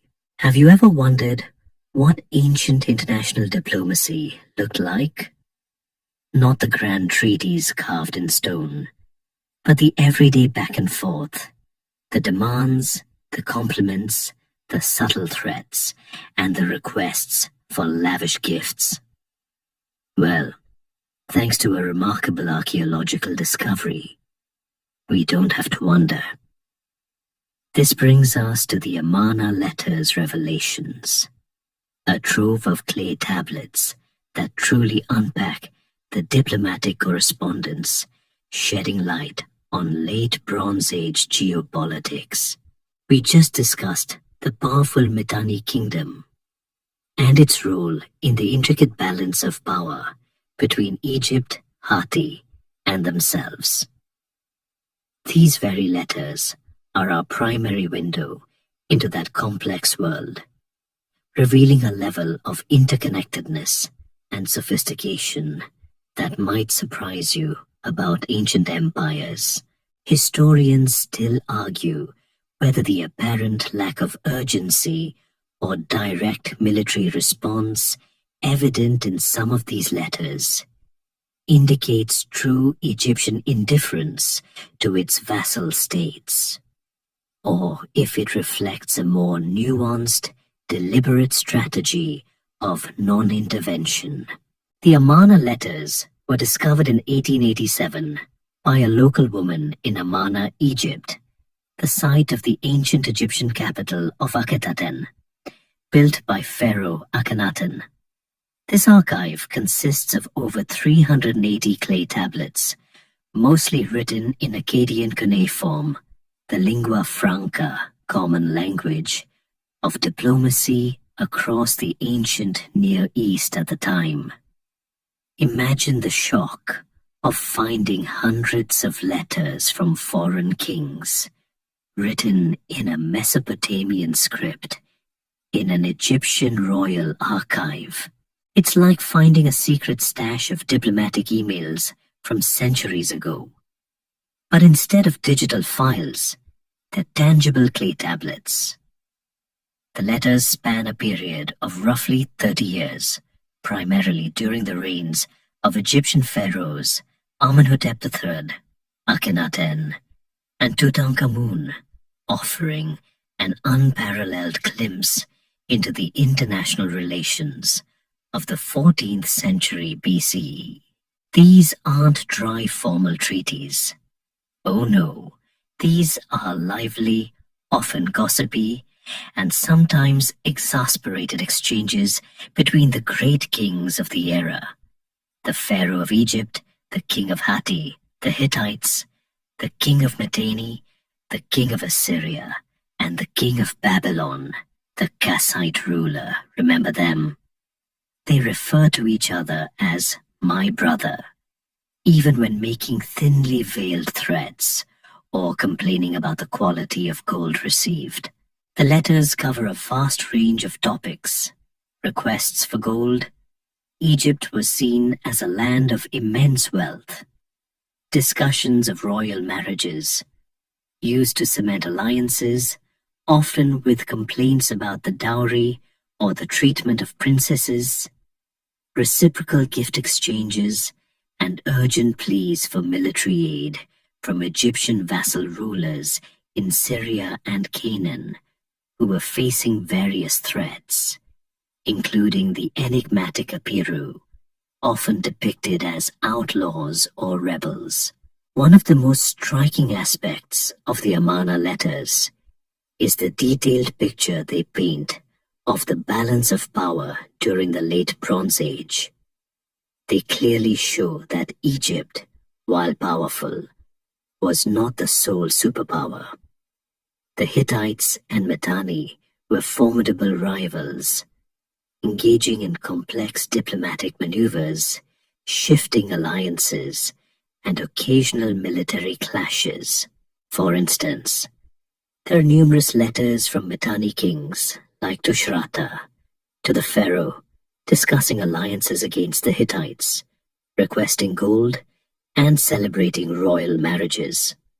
Conversely, letters from the Hittite king Suppiluliuma reveal his efforts to undermine Mitanni influence and expand his own control in Syria, setting the stage for the eventual decline of Mitanni. It's a grand geopolitical drama playing out in clay tablets, full of intrigue and ambition.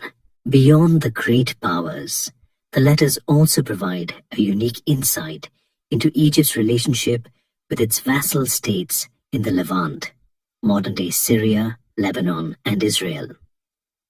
These are often desperate pleas from local rulers, figures like Ribhada of Byblos or Abdi-Heba of Jerusalem, begging the pharaoh for troops and resources to defend their cities from encroaching enemies, including the Apiru and other rival city-states.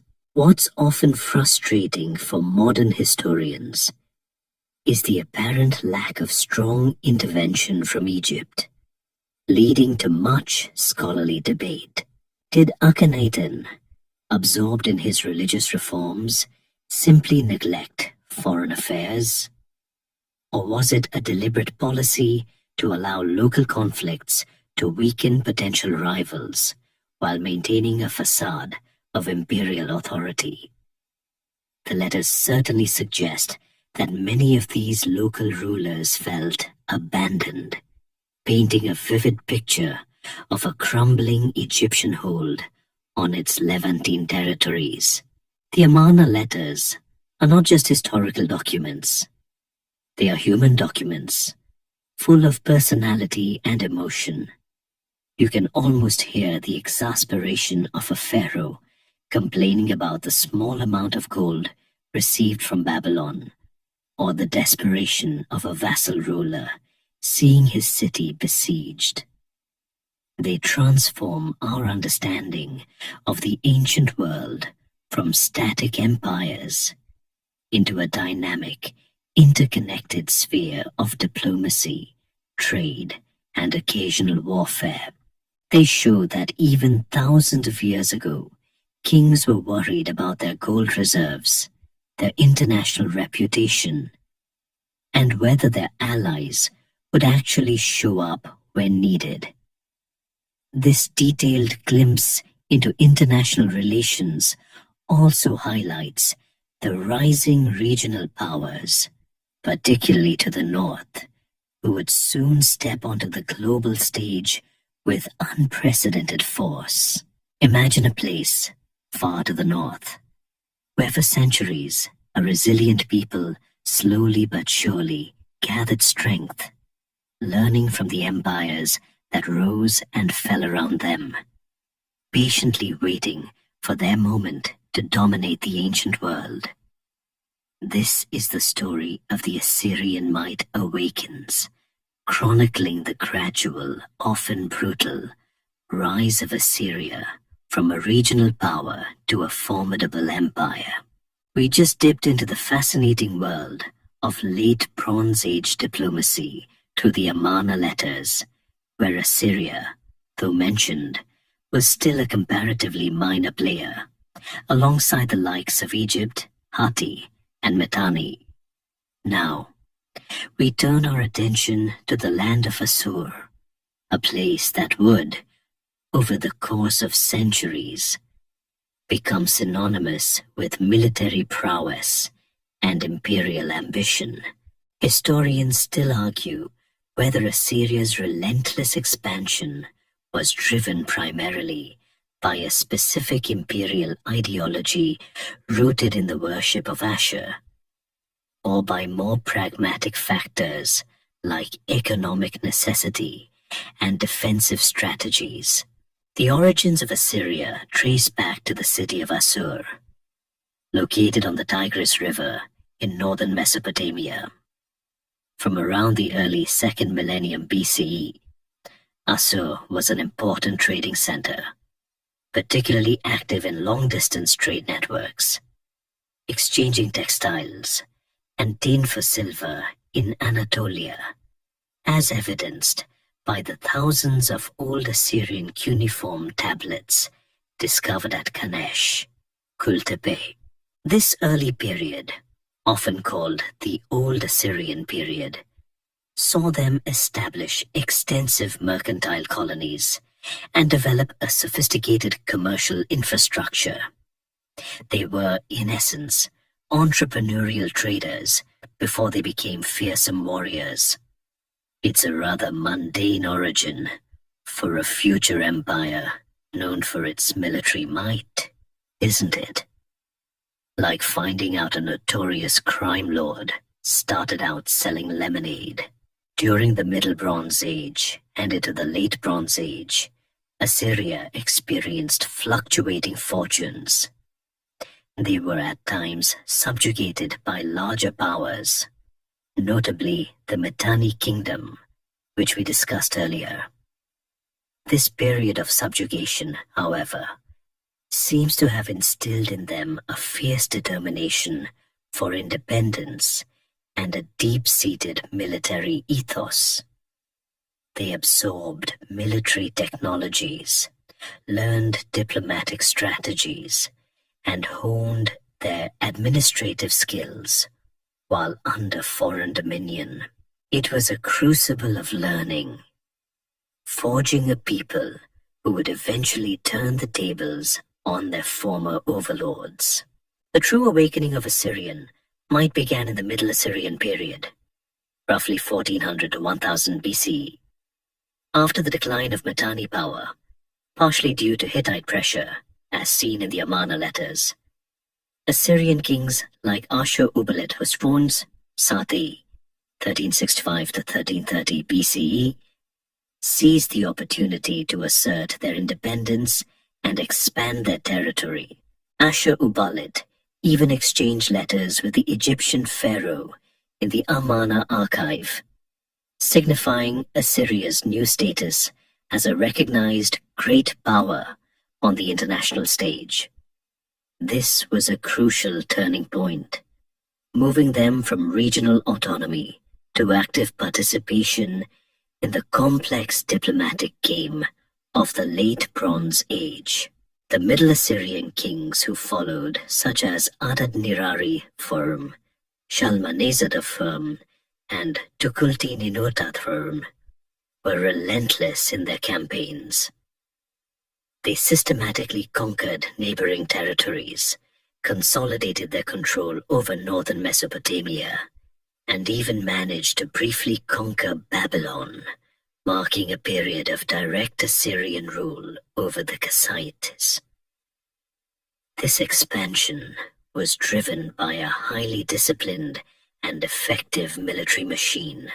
The Assyrians were masters of siege warfare, employing battering rams and sapping techniques, and they were among the first to use iron weapons on a widespread scale, giving them a technological edge over bronze-equipped adversaries. Their military tactics were often brutal, employing mass deportations and public displays of cruelty to instill terror and deter rebellion, which, while effective in the short term, also bred deep resentment. The Assyrian state was meticulously organized, with a strong central authority centered around the cult of the god Ashur, who was seen as a divine warrior king guiding their conquests. The king was Ashur's earthly representative, and warfare became a religious imperative, a means of expanding Ashur's dominion. This religious zeal, combined with pragmatic military innovation and ruthless efficiency, laid the groundwork for the truly massive empire that would emerge in the subsequent period.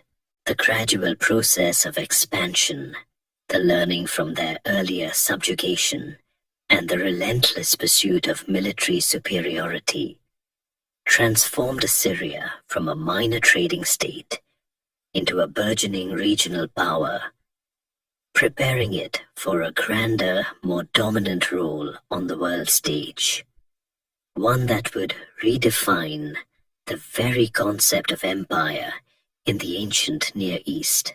Imagine a vast, iron-fisted empire stretching from Egypt to Iran, ruling with a combination of unparalleled military might and an administrative sophistication that was terrifyingly efficient. This is the zenith of Assyrian power, the period of Neo-Assyrian dominance, detailing the peak of Assyrian military and administrative power, a time when their name alone could strike fear into the hearts of their enemies. We just saw the gradual awakening of Assyrian might, how they slowly transformed from a trading outpost to a regional power in the Middle Assyrian period. Now, we witness their full, terrifying blossom into the dominant force of the Near East, a period where their iron chariots and siege engines became the instruments of a truly global empire. Historians still argue whether the Neo-Assyrian Empire's use of calculated terror tactics was ultimately effective in long-term control, or if it sowed the seeds of its own destruction through widespread resentment. The Neo-Assyrian period, roughly 911-609 BCE, began with a renewed vigor and an ambition that dwarfed all previous Mesopotamian empires. Kings like Ashurnasirpal II, reigned 883-859 BCE, set the tone for this new era. He was a ruthless warrior and a master of psychological warfare. His annals, meticulously carved on palace walls, describe in chilling detail the cruel fates of those who dared to resist him. Cities razed, populations deported, and rebel leaders flayed and their skins displayed on city walls. This wasn't just random brutality. It was a deliberate strategy of terror designed to break the will of any potential opposition before they even thought of rebellion. Imagine a historical account detailing such gruesome acts, not to condemn them, but to celebrate them as righteous acts of royal power. It certainly puts a different spin on leading by example. Following Ashurnasirpal II, kings like Shalmaneser III, Tiglath-Pileser II, Sargon II, Sennacherib, Esarhaddon, and Ashurbanipal continued this relentless expansion and consolidation.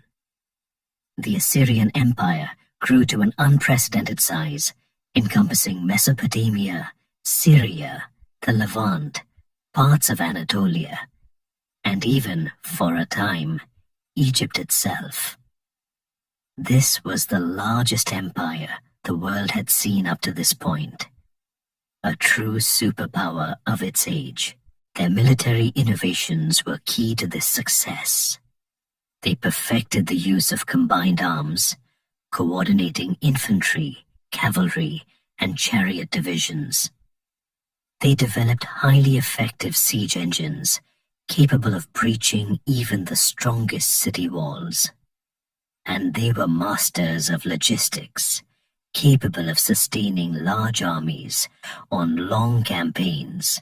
But the Assyrians were more than just brutal conquerors. They were also brilliant administrators. They developed a sophisticated imperial administration to govern their vast territories. Conquered lands were often organized into provinces, each governed by an appointed official loyal to the king, ensuring direct control and efficient tax collection. They implemented a system of mass deportations, forcibly relocating conquered populations from one part of the empire to another. This wasn't just punitive. It was a deliberate policy to break down local identities, dilute potential rebellious groups, and provide labor for imperial projects. Imagine being uprooted from your ancestral home and moved thousands of miles away, effectively losing your entire cultural context. It's a truly chilling form of social engineering. The Assyrians also invested heavily in infrastructure. They built elaborate road networks to facilitate the rapid movement of troops and communication, establishing a sort of ancient postal service with relay stations. They maintained extensive irrigation systems and oversaw agricultural production to support their massive population and army. Their capital cities, which shifted over time from Assur to Kalhu, Nimrud, Tursharukin, Khorsabad, and finally Nineveh, became centers of imperial power, wealth, and monumental architecture. These cities, especially Nineveh, were designed to impress and intimidate. showcasing the grandeur and might of the Assyrian kings. The Assyrian kings also understood the power of information. They commissioned detailed annals, recording their military campaigns and achievements, and these texts, inscribed on palace walls and clay tablets, served both as historical records and as propaganda, legitimizing their rule and terrifying their enemies. King Ashurbanipal reigned 668-627 BCE, famously established a vast library at Nineveh, collecting thousands of cuneiform tablets from across Mesopotamia. This library, containing myths, epics like the Epic of Gilgamesh, historical records, scientific treatises, and administrative documents, was an unparalleled repository of knowledge and a testament to Assyrian intellectual curiosity, even amidst their relentless militarism. It's truly ironic, isn't it, that an empire known for its destruction also preserved so much of ancient knowledge. The Neo-Assyrian Empire was a towering achievement of organization and military might, a brutal but effective model of imperial control. However, even the most powerful empires eventually faced their decline, and the very methods that secured Assyrian dominance would ultimately contribute to its dramatic and catastrophic downfall. Imagine a grand fortified capital city, its walls immense, its palaces filled with treasures, its libraries holding the accumulated knowledge of millennia, suddenly besieged by a coalition of enraged enemies, ultimately fallen in a fiery cataclysmic destruction. This is the dramatic and symbolic end of the Nineveh's grandeur, chronicling the magnificent capital and its symbolic destruction. We just detailed the relentless expansion and sophisticated administration of the Neo-Assyrian Empire, a vast realm that seemed unstoppable under kings like Ashurbanipal. Yet, even the mightiest empires contain the seeds of their own destruction, and Nineveh, the glittering jewel in the Assyrian crown, would become the epic stage for a final violent act that would reshape the map of the ancient Near East. Historians still argue whether the fall of Nineveh was primarily due to the overwhelming military strength of the attacking coalition, or if internal dissent, civil war, and overextension had already fatally weakened the empire. By the mid-7th century BCE, the Neo-Assyrian Empire, despite its unprecedented power, was beginning to show signs of overextension and internal strain. The constant military campaigns, the vast network of administrators, and the need to suppress frequent rebellions put immense pressure on imperial resources and manpower. While Ashurbanipal's reign saw a peak in cultural and military power, his later years were marked by succession disputes and civil strife among his sons, severely weakening the central authority. The brutal policies of mass deportations and terror, while effective in the short term, also generated deep-seated resentment among conquered peoples, creating a volatile environment just waiting for an opportunity to explode. Imagine an empire built on fear, where every conquered group secretly yearns for its downfall. It's a house of cards, isn't it? The opportunity for retribution came from an unlikely alliance. To the south, in Babylon, a new Chaldean dynasty had been steadily gaining strength, chafing under Assyrian rule. Their leader, Nabopolassar, emerged as a formidable opponent, determined to restore Babylonian independence. To the east, another power was rising, the Medes, an Iranian people who had unified under their king, Cyaxares, and were rapidly expanding their territory and military capabilities. These two long-standing adversaries of Assyria, often at odds themselves, found common ground in their shared hatred of the oppressive Assyrian yoke. It was an alliance forged in desperation and shared vengeance. The final decisive campaign began around 614 BCE, when the Medes, under Cyaxares, launched a devastating assault, capturing the ancient Assyrian capital of Assur. This was not just a military victory, it was a psychological blow, desecrating the very cult center of the god Ashur, the heart of Assyrian religious and imperial identity. Following this victory, the Median and Babylonian forces formally allied, cementing their pact and setting their sights on the ultimate prize, Nineveh. Nineveh, located on the Tigris River, was truly a city of unparalleled grandeur. Under Sennacherib and Ashurbanipal, it had been transformed into a sprawling metropolis protected by massive double walls, over 12 kilometers in circumference and pierced by 15 gates. Its palaces, adorned with exquisite carved reliefs depicting royal hunts and military triumphs, were filled with priceless treasures. The famous library of Ashurbanipal, with its tens of thousands of clay tablets, represented the pinnacle of Mesopotamian scholarship. It was, in essence, the New York City of the ancient world, immense, powerful, and seemingly unconquerable. Imagine a city so vast and well defended that its fall seemed utterly impossible. It must have instilled an incredible sense of hubris in its inhabitants. The siege of Nineveh, which occurred in 612 BCE, was a brutal affair.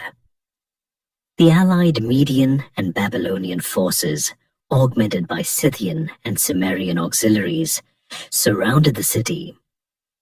Accounts suggest that heavy rains caused the Tigris River to flood, possibly undermining the city's walls or facilitating a breach, a stroke of environmental bad luck for the Assyrians. After a prolonged and desperate struggle, Nineveh fell. The destruction was catastrophic. The city was systematically plundered, burned, and largely razed to the ground. The scale of the devastation was immense, marking a symbolic and physical end to the Assyrian Empire. The prophecies of the Hebrew prophet Nahum, describing Nineveh's impending doom, famously proclaimed, "Nineveh is laid waste. Who will bemoan her?" The fall of Nineveh sent shockwaves across the ancient world, proving that even the most formidable empires could be brought to their knees. It was a dramatic and decisive end to Assyrian dominance. And from its ashes, a new power would rise to claim the mantle of imperial glory, ready to restore the grandeur of Babylon. Imagine a city, once reduced to rubble and ash, stripped of its glory, rising from its own ruins to become the most magnificent metropolis of its age, a beacon of culture and power. This is the story of the Neo-Babylonian resurgence, witnessing Babylon's rebirth under the visionary leadership of Nabopolassar and Nebuchadnezzar II. We just recounted the dramatic and devastating fall of Nineveh, the glittering capital of the hated Assyrian Empire, a collapse that sent shockwaves across the ancient world. Now, From the ashes of Assyrian dominance, Babylon, once a pawn in the imperial game, seized its moment to reclaim its ancient prestige and establish an empire of unprecedented splendor, proving that even a thorough defeat is sometimes just a temporary setback for a truly resilient civilization. Historians still argue whether the Neo-Babylonian Empire's short lifespan was inevitable given the geopolitical shifts, or if internal factors, such as the later reigns of less capable kings, ultimately sealed its fate. The driving force behind this resurgence was Nabopolassar, a Chaldean general who, in the final decades of the Assyrian Empire, had managed to establish an independent kingdom in Babylon. He harbored a deep-seated hatred for the Assyrians, who had oppressed his people for generations. It was Nabopolassar who forged the crucial alliance with the Medes, leading to the destruction of Nineveh and the complete dismantling of the Assyrian state. His victory was not just a military triumph, it was the liberation of Babylon, ending centuries of foreign domination and restoring its rightful place as a major power in Mesopotamia. Imagine the relief and euphoria in Babylon as news of Nineveh's fall spread. It must have been like an entire nation, letting out a collective sigh of freedom. Upon the final collapse of Assyria, the vast territorial gains of the former empire were divided between the victorious Medes and Babylonians.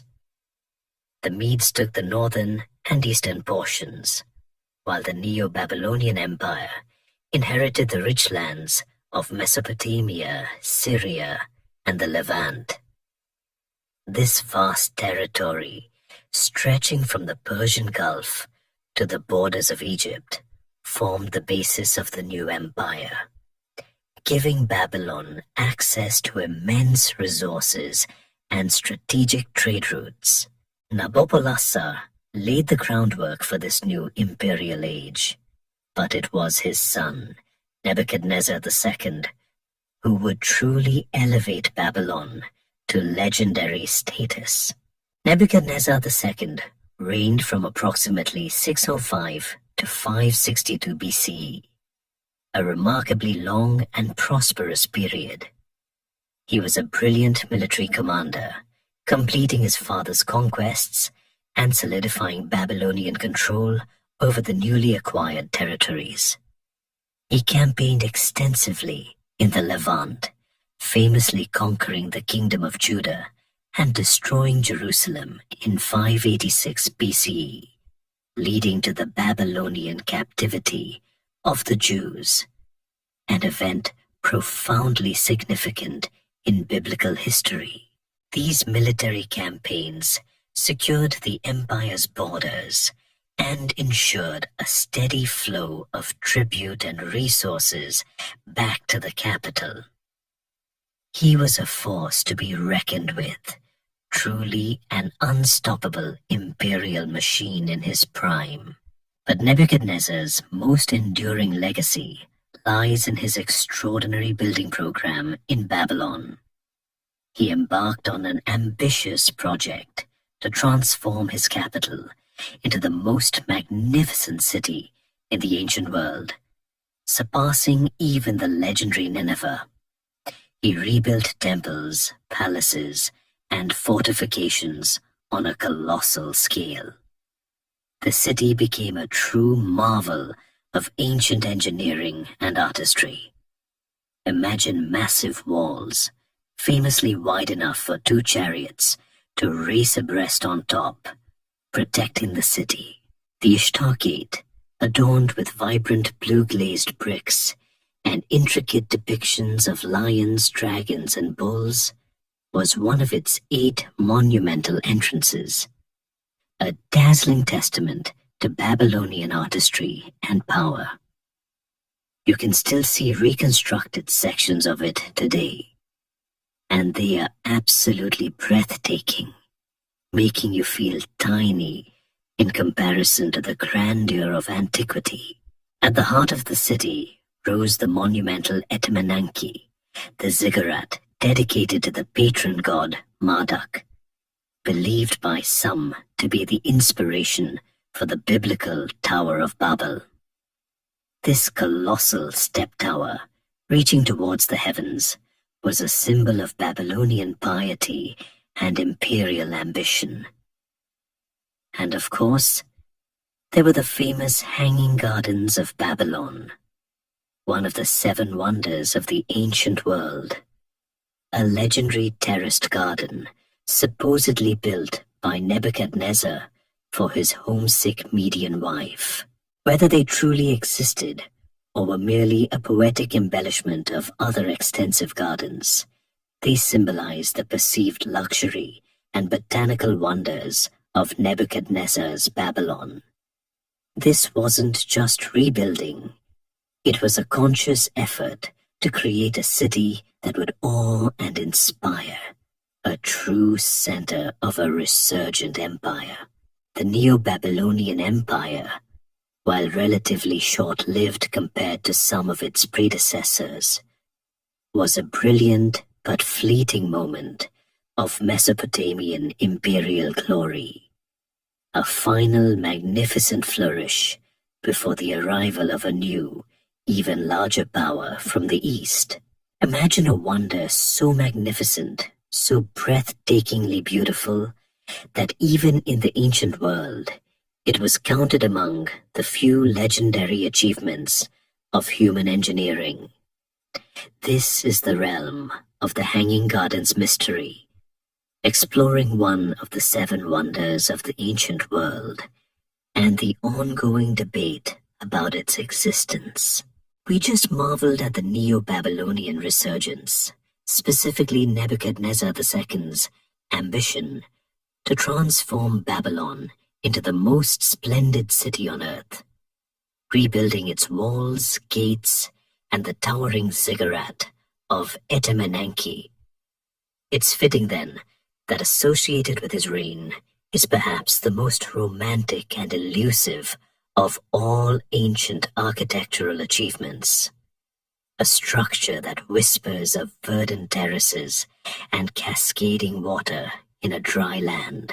Historians still argue whether the Hanging Gardens were a real construction in Babylon, a marvel of ancient engineering, or if they were largely a poetic embellishment, perhaps inspired by other elaborate gardens in the region, particularly those in Assyria. The tale of the Hanging Gardens centers on Nebuchadnezzar II, the powerful Neo-Babylonian king, and his supposed motivation for building them. The story, as recounted by later Greek historians like Diodorus Siculus and Strabo, claims that Nebuchadnezzar constructed these elaborate terraced gardens for his homesick Median wife, Amytis. Allegedly, she longed for the mountainous landscapes of her homeland, a stark contrast to the flat, alluvial plains of Mesopotamia. To cheer her, the king supposedly created an artificial mountain covered in lush greenery, a horticultural paradise in the heart of the desert. Imagine the sheer dedication, and perhaps a touch of desperate romanticism, required to undertake such a colossal project for the sake of one person's comfort. The descriptions, though varying in detail, paint a picture of multi-tiered terraces supported by massive stone arches, rising to a considerable height. These terraces were supposedly filled with vast quantities of soil to support large trees, shrubs, and flowering plants, watered by an ingenious irrigation system that drew water from the Euphrates River. perhaps using a complex chain pump mechanism. The idea of lush green waterfalls in the arid Mesopotamian landscape is certainly captivating, a stark contrast to the often dusty and sun-baked ancient cities. This vision has captured the imaginations of artists and writers for centuries, becoming almost synonymous with the opulence of ancient Babylon. However, here's where the mystery truly deepens. Despite extensive archaeological excavations in Babylon, there has been no definitive archaeological evidence of the Hanging Gardens. No foundational structures, no irrigation systems, no textual references from Babylonian sources contemporary with Nebuchadnezzar II that explicitly describe such a structure have been found. This is a significant point, especially given the meticulous record-keeping of the Babylonians and the sheer scale of Nebuchadnezzar's other building projects, which are well documented. You'd think building one of the 7 wonders would merit a mention in the royal chronicles, wouldn't you? It's like building the Eiffel Tower and only having tourist brochures describe it centuries later. This lack of evidence has led scholars to several theories. One prominent theory suggests that the Hanging Gardens were not in Babylon at all, but rather in Nineveh, the capital of the Neo-Assyrian Empire.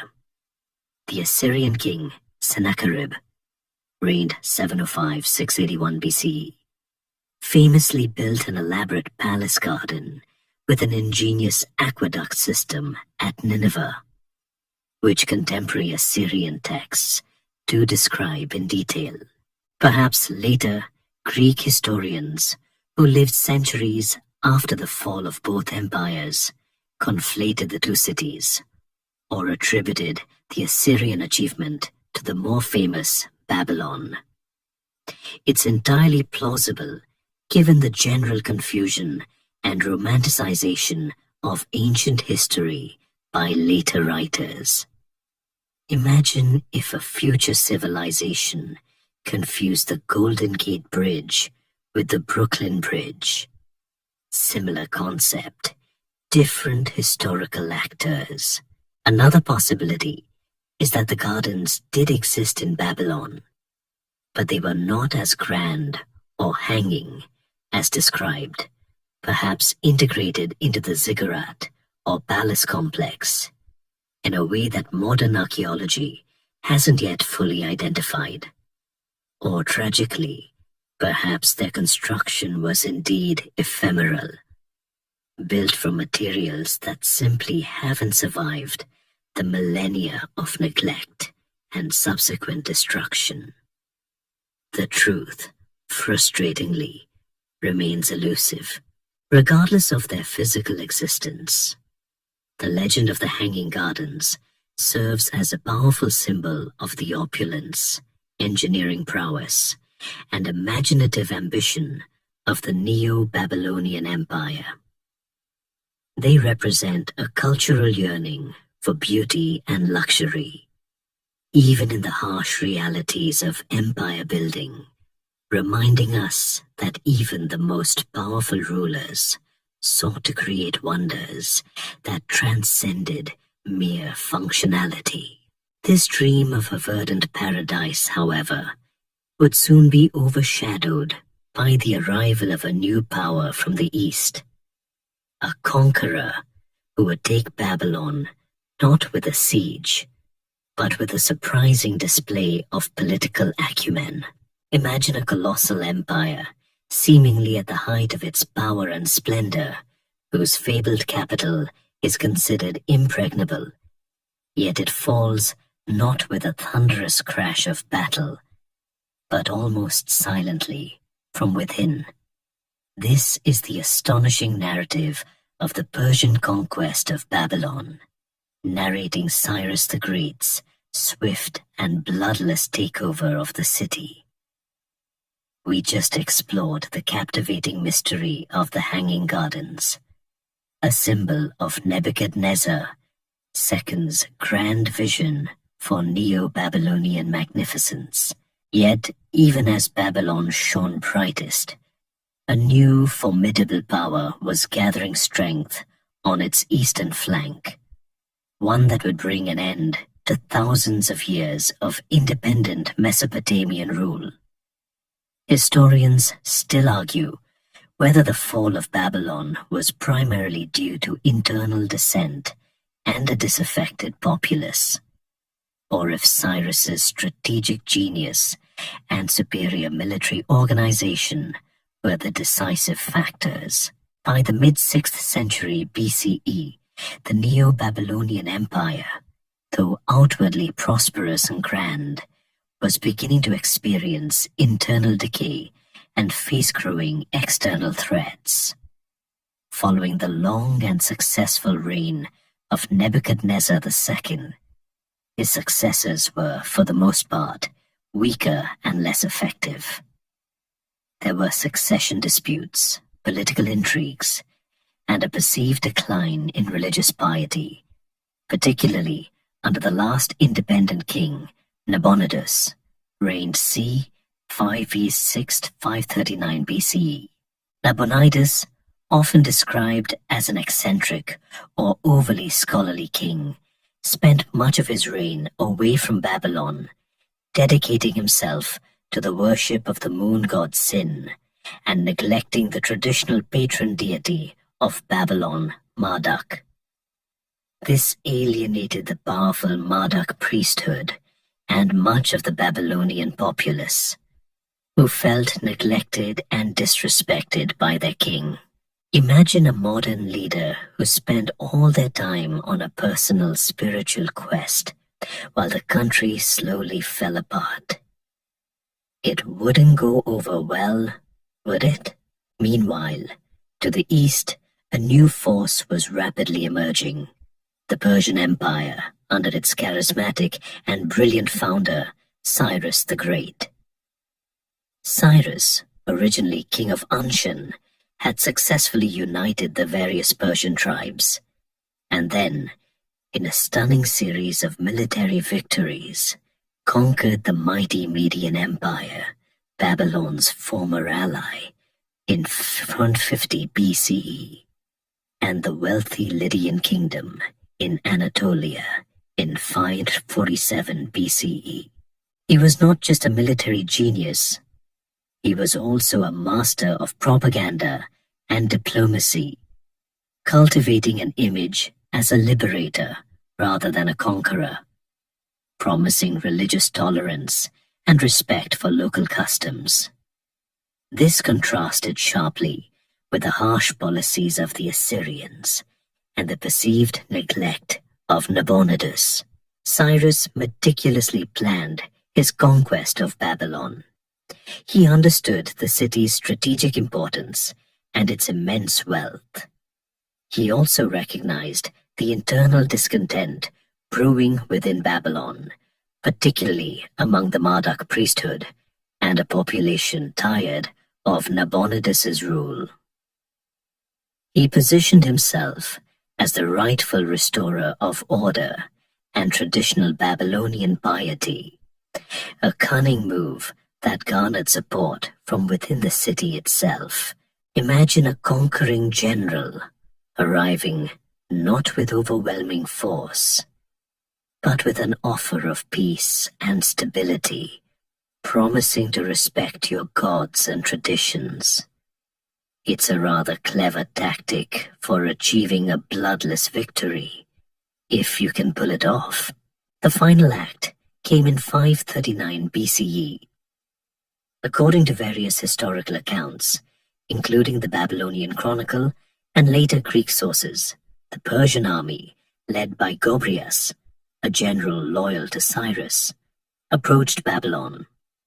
Rather than launching a direct assault on the city's formidable walls, Cyrus's forces employed a clever strategy. They reportedly diverted the waters of the Euphrates River, which flowed directly through the city, reducing its level. This allowed Persian soldiers to wade into the city through the riverbed, bypassing the supposedly impregnable defenses. Alternatively, it's possible that the city's gates were simply opened from within by disaffected elements of the population, or even the priesthood, eager to welcome Cyrus as a liberator. The traditional biblical account in the Book of Daniel also points to a night of revelry and hubris within the city just before its fall. Historians still debate the exact details of the entry, but the outcome was undeniable. Babylon fell swiftly and remarkably, without a major battle within the city itself. Nabonidus was captured, and Cyrus entered Babylon as a triumphant liberator, not a destructive conqueror.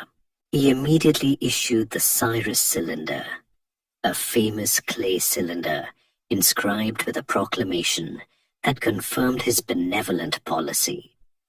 He returned statues of gods to their original shrines, allowed deported peoples, including the Jews, to return to their homelands, and presented himself as a legitimate successor to the Babylonian kings chosen by Marduk himself. This act of religious tolerance and cultural respect was a stark departure from the Assyrian model of conquest and terror. The Persian conquest of Babylon marked the end of thousands of years of independent Mesopotamian rule, the final chapter in the story of a native-born empire in the land between the rivers. It heralded the beginning of a new era, one of vast interconnected empires, where Mesopotamia, while still important, would become just one province within a much larger global dominion. Imagine a world where the land of the two rivers, the cradle of civilization, was no longer ruled by its own kings, but became just one jewel in the crown of an empire so vast it stretched across 3 continents, from the borders of India to the shores of the Aegean Sea. This is the new reality brought about by Achaemenid imperialism, outlining the vast Persian Empire that absorbed Mesopotamia and shaped its destiny for centuries. We just witnessed the astonishingly swift and largely bloodless Persian conquest of Babylon by Cyrus the Great, an event that symbolically ended millennia of independent Mesopotamian rule. Now, Mesopotamia, though still immensely wealthy and culturally significant, entered a new phase of its history, integrated into a global superpower, and its role fundamentally changed. Historians still argue whether Persian rule over Mesopotamia was largely beneficial, providing stability and infrastructure, or if it suppressed local identities and autonomy in favor of imperial control. Following Cyrus the Great's conquest in 539 BCE, Mesopotamia became a crucial but no longer independent part of the burgeoning Achaemenid Persian Empire. Cyrus, as remember from our last chat, had wisely presented himself not as a destructive conqueror, but as a liberator and a legitimate successor to the Babylonian kings chosen by Marduk. This policy of religious tolerance and respect for local customs was a hallmark of early Achaemenid rule, a stark contrast to the brutal Assyrian methods. The Achaemenids understood that a contented populace was a productive populace, and so they generally allowed subject peoples to maintain their own languages, religions, and traditions, as long as they paid their taxes and remain loyal to the great king. It's almost like a very early version of a federal system, but with a supreme emperor at the top. Under Cyrus and his successors, notably Darius the Bound, reigned 522 to 486 BCE, and Xerxes I, the Persian Empire reached its territorial peak, becoming the largest empire the world had yet seen. Mesopotamia, with its fertile lands and ancient cities, became one of the most valuable satrapies, provinces, of the empire. It was incredibly rich, providing substantial tribute in silver, grain, and other resources to the Persian imperial coffers. Babylon itself, though no longer an imperial capital, remained an immensely important city, serving as an administrative center and a hub of trade and learning within the Persian system. Imagine the constant flow of goods and people from across the empire, converging on this ancient crossroads, making it even more of a cosmopolitan melting pot. The Persians, however, were not simply passive rulers. They actively invested in the infrastructure of their empire, much of which benefited Mesopotamia. Darius the First, in particular, was a master administrator. He organized the vast empire into some 20 satrapies, each governed by a satrap, governor, who was usually a Persian noble, directly responsible to the great king. To ensure loyalty and efficiency, the king employed a network of king's eyes and ears, royal inspectors, who secretly reported back on the satrap's conduct. This system, along with a standardized currency, a uniform legal code, though local laws were also respected, and a highly efficient postal service, the famous Royal Road, ensured remarkable connectivity and control across the sprawling empire. It's a level of centralized planning that would make many modern logistics companies green with envy. While the Persians generally allowed cultural autonomy, their rule also brought new influences to Mesopotamia. Aramaic, a Semitic language distinct from Akkadian, increasingly became the lingua franca of the empire due to its simpler alphabet and widespread use by Persian administrators, gradually replacing Akkadian in daily use.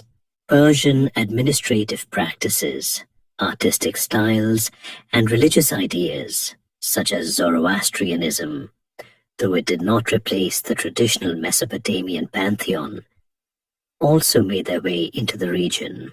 For the average Mesopotamian, life under Persian rule was likely stable, perhaps even more so than under the often warring local dynasties.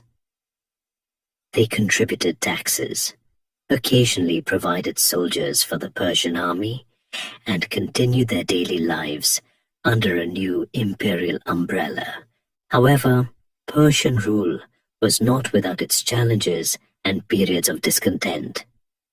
There were occasional rebellions in Babylon, especially during times of political instability within the Persian royal house, such as during the reign of Xerxes I.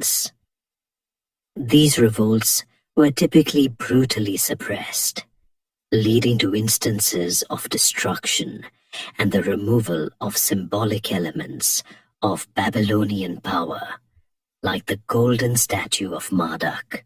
Despite these episodes, Mesopotamia remained firmly under Persian control for over 2 centuries, a testament to the effectiveness of Achaemenid administration and military power.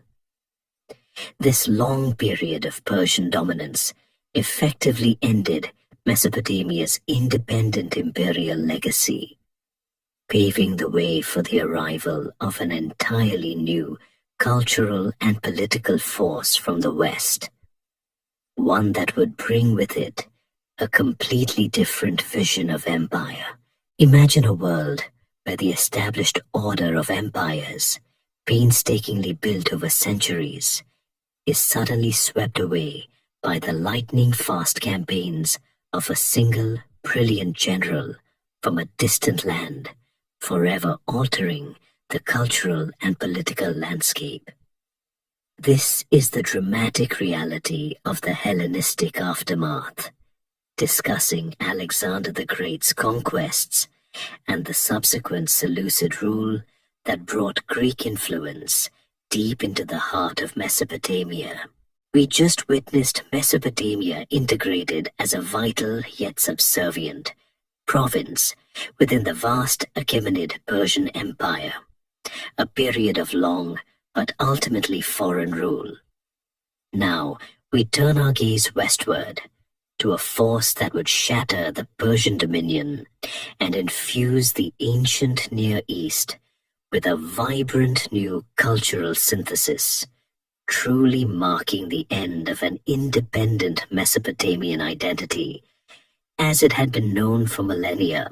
Historians still argue whether Alexander's conquests ultimately brought greater prosperity and cultural exchange to Mesopotamia, or if they primarily served to exploit the region's resources for the benefit of a new foreign elite.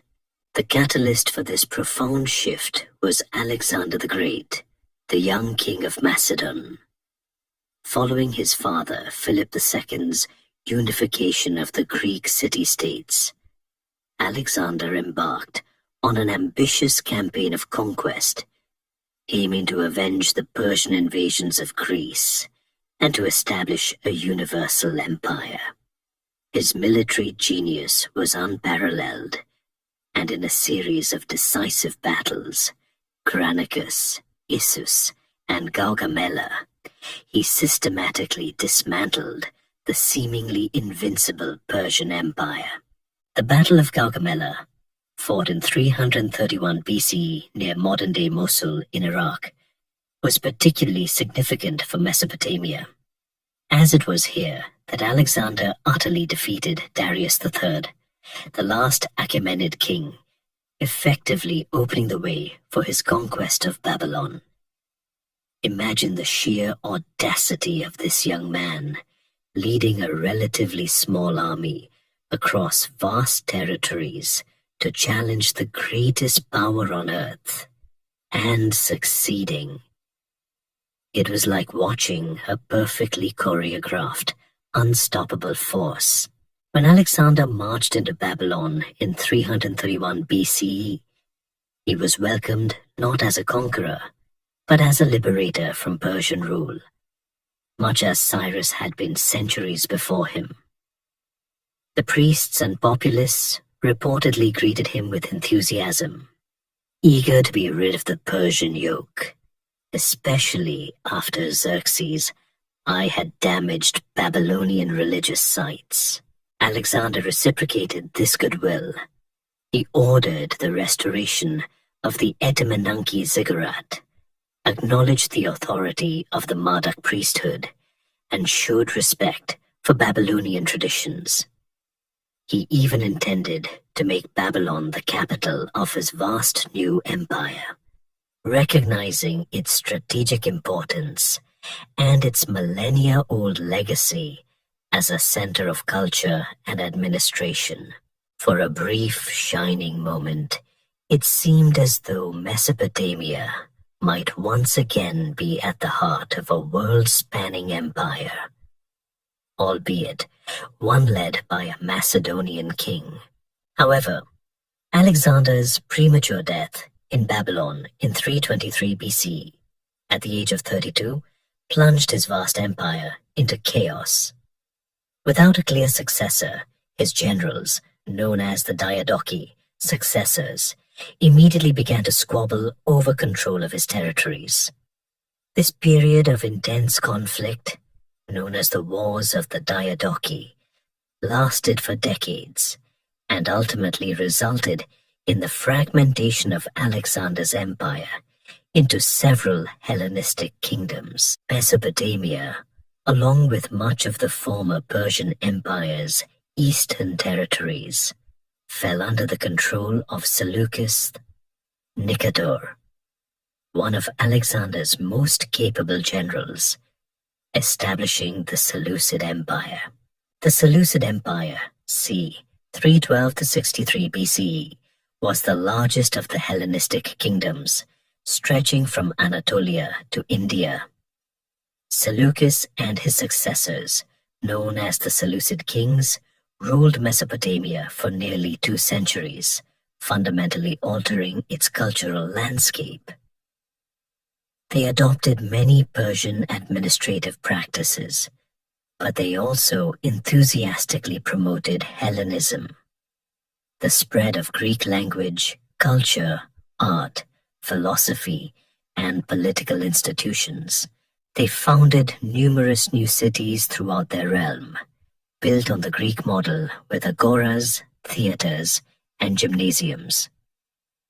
One of the most important of these new foundations was Seleucia on the Tigris, a purpose-built capital city located north of Babylon, which gradually eclipsed ancient Babylon in importance as a center of commerce and administration.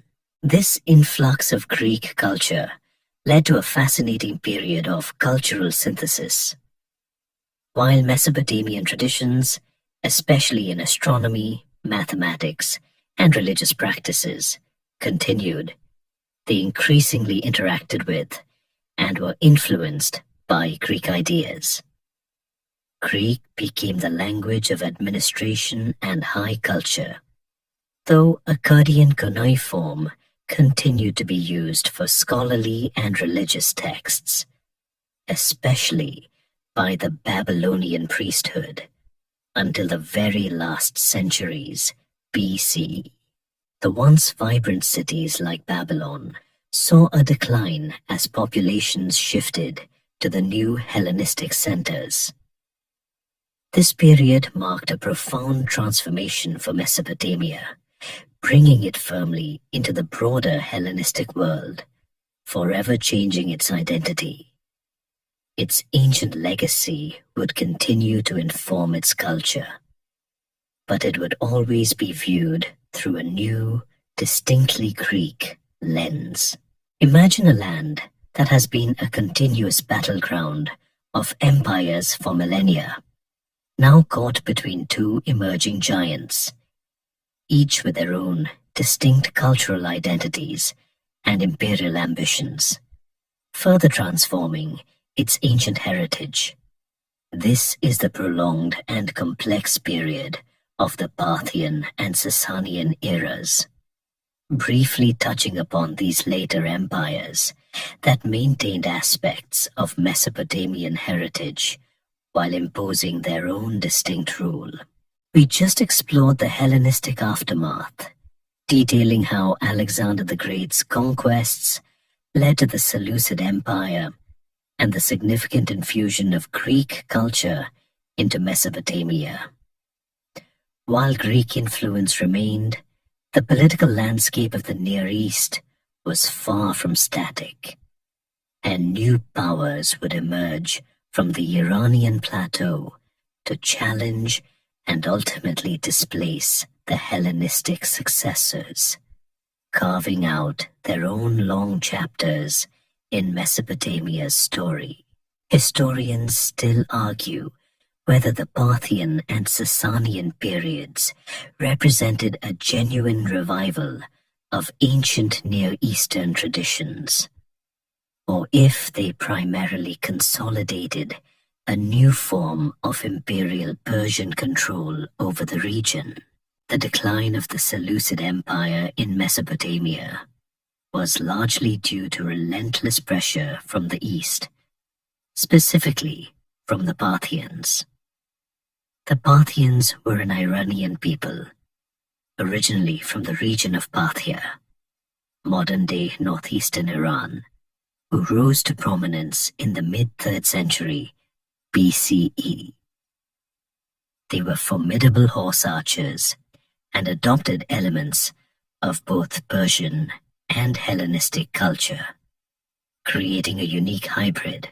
Under kings like Mithridates the Wren, they systematically conquered the eastern satrapies of the Seleucid Empire, including Mesopotamia, which they fully controlled by the mid-2nd century BCE. Imagine a cavalry-based empire known for its lightning-fast maneuvers, slowly but surely eroding the control of a more traditional, infantry-based imperial power. It's like watching a guerrilla army slowly chip away at a superpower.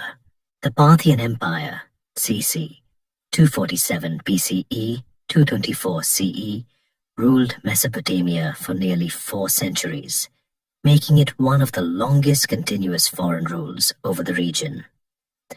While they largely maintained existing administrative structures, including the Hellenistic cities like Seleucia on the Tigris, which they initially used as a capital before founding Ctesiphon nearby, they also brought new cultural influences. Aramaic, in its various dialects, continued to be widely spoken, and the ancient cuneiform script, though increasingly rare, saw its very last attested uses during the Parthian period for astronomical and religious texts. The Parthians often allowed a considerable degree of local autonomy, particularly to the temple cities of Babylonia, which allowed some aspects of traditional Mesopotamian culture and scholarship to persist, albeit in a diminished form.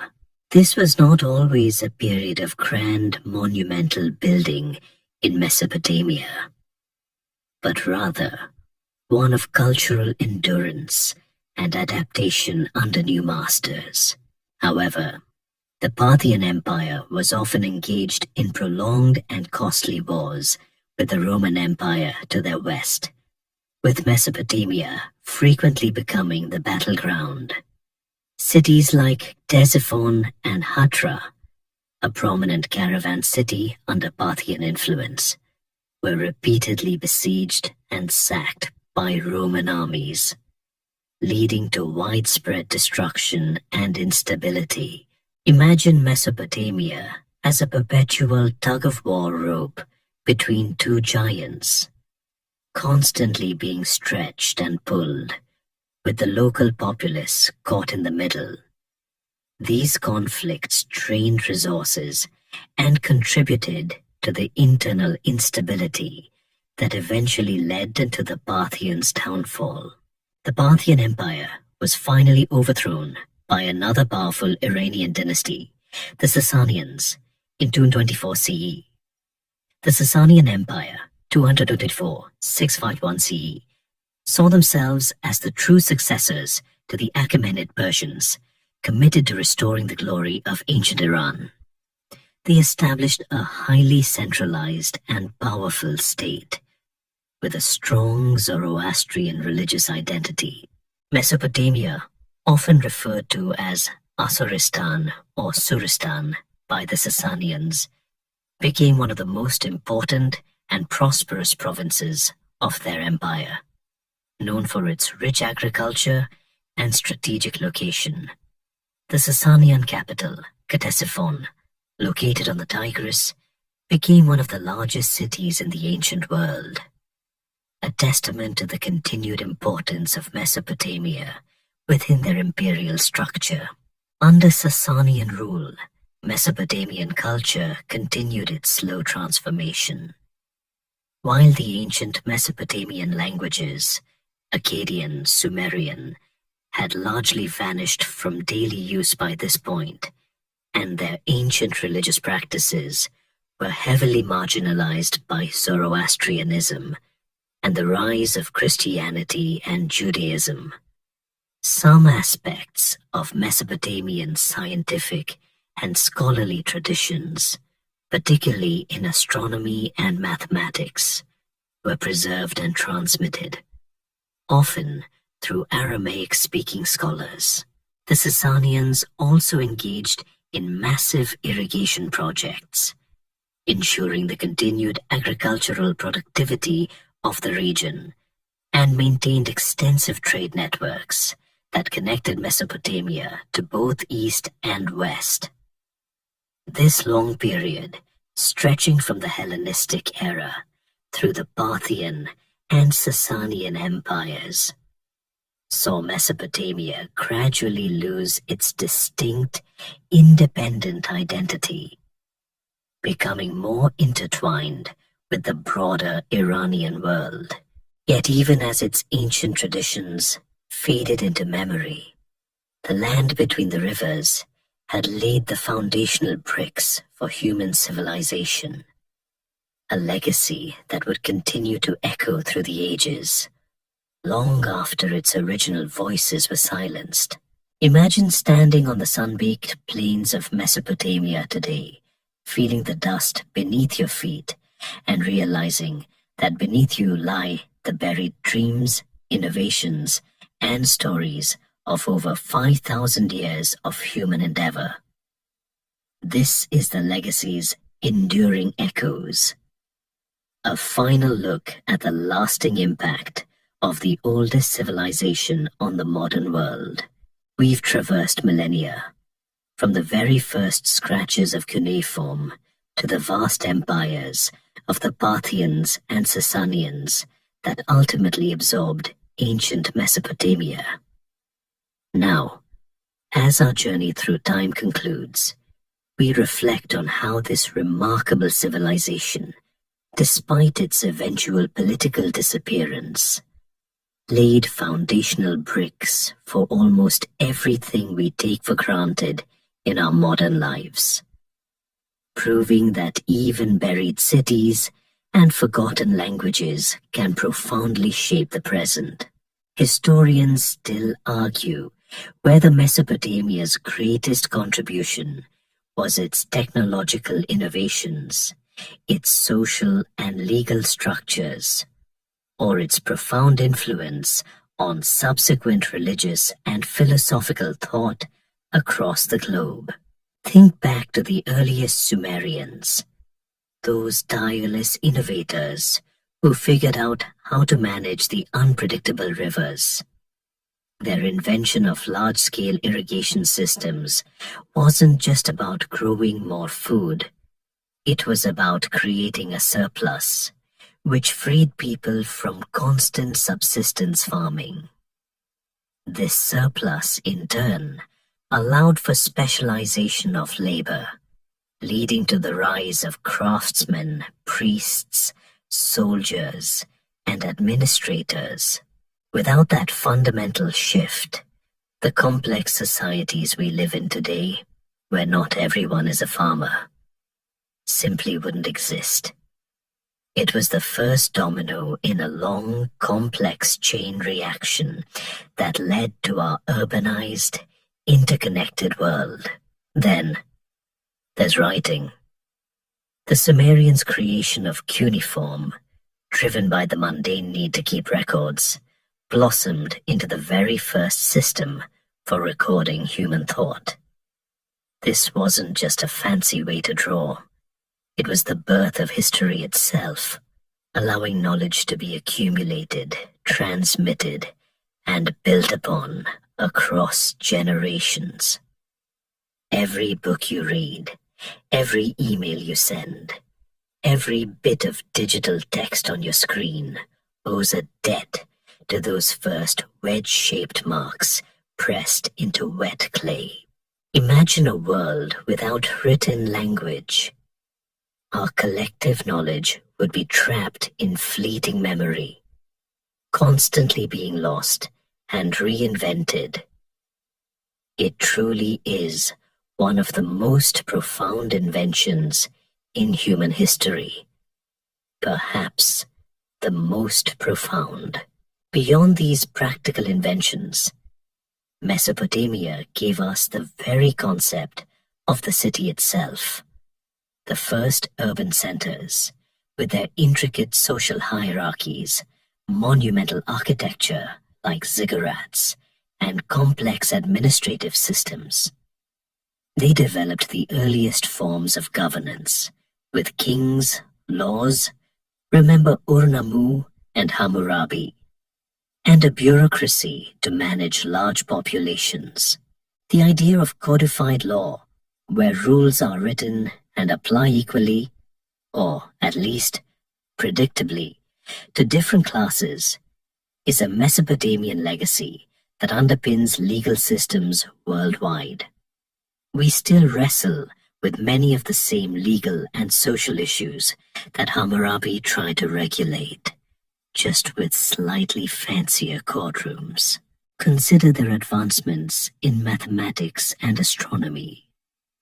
The Mesopotamians developed a sophisticated sexagesimal number system, which is why we still divide our hours into 60 minutes and our circles into 360 degrees.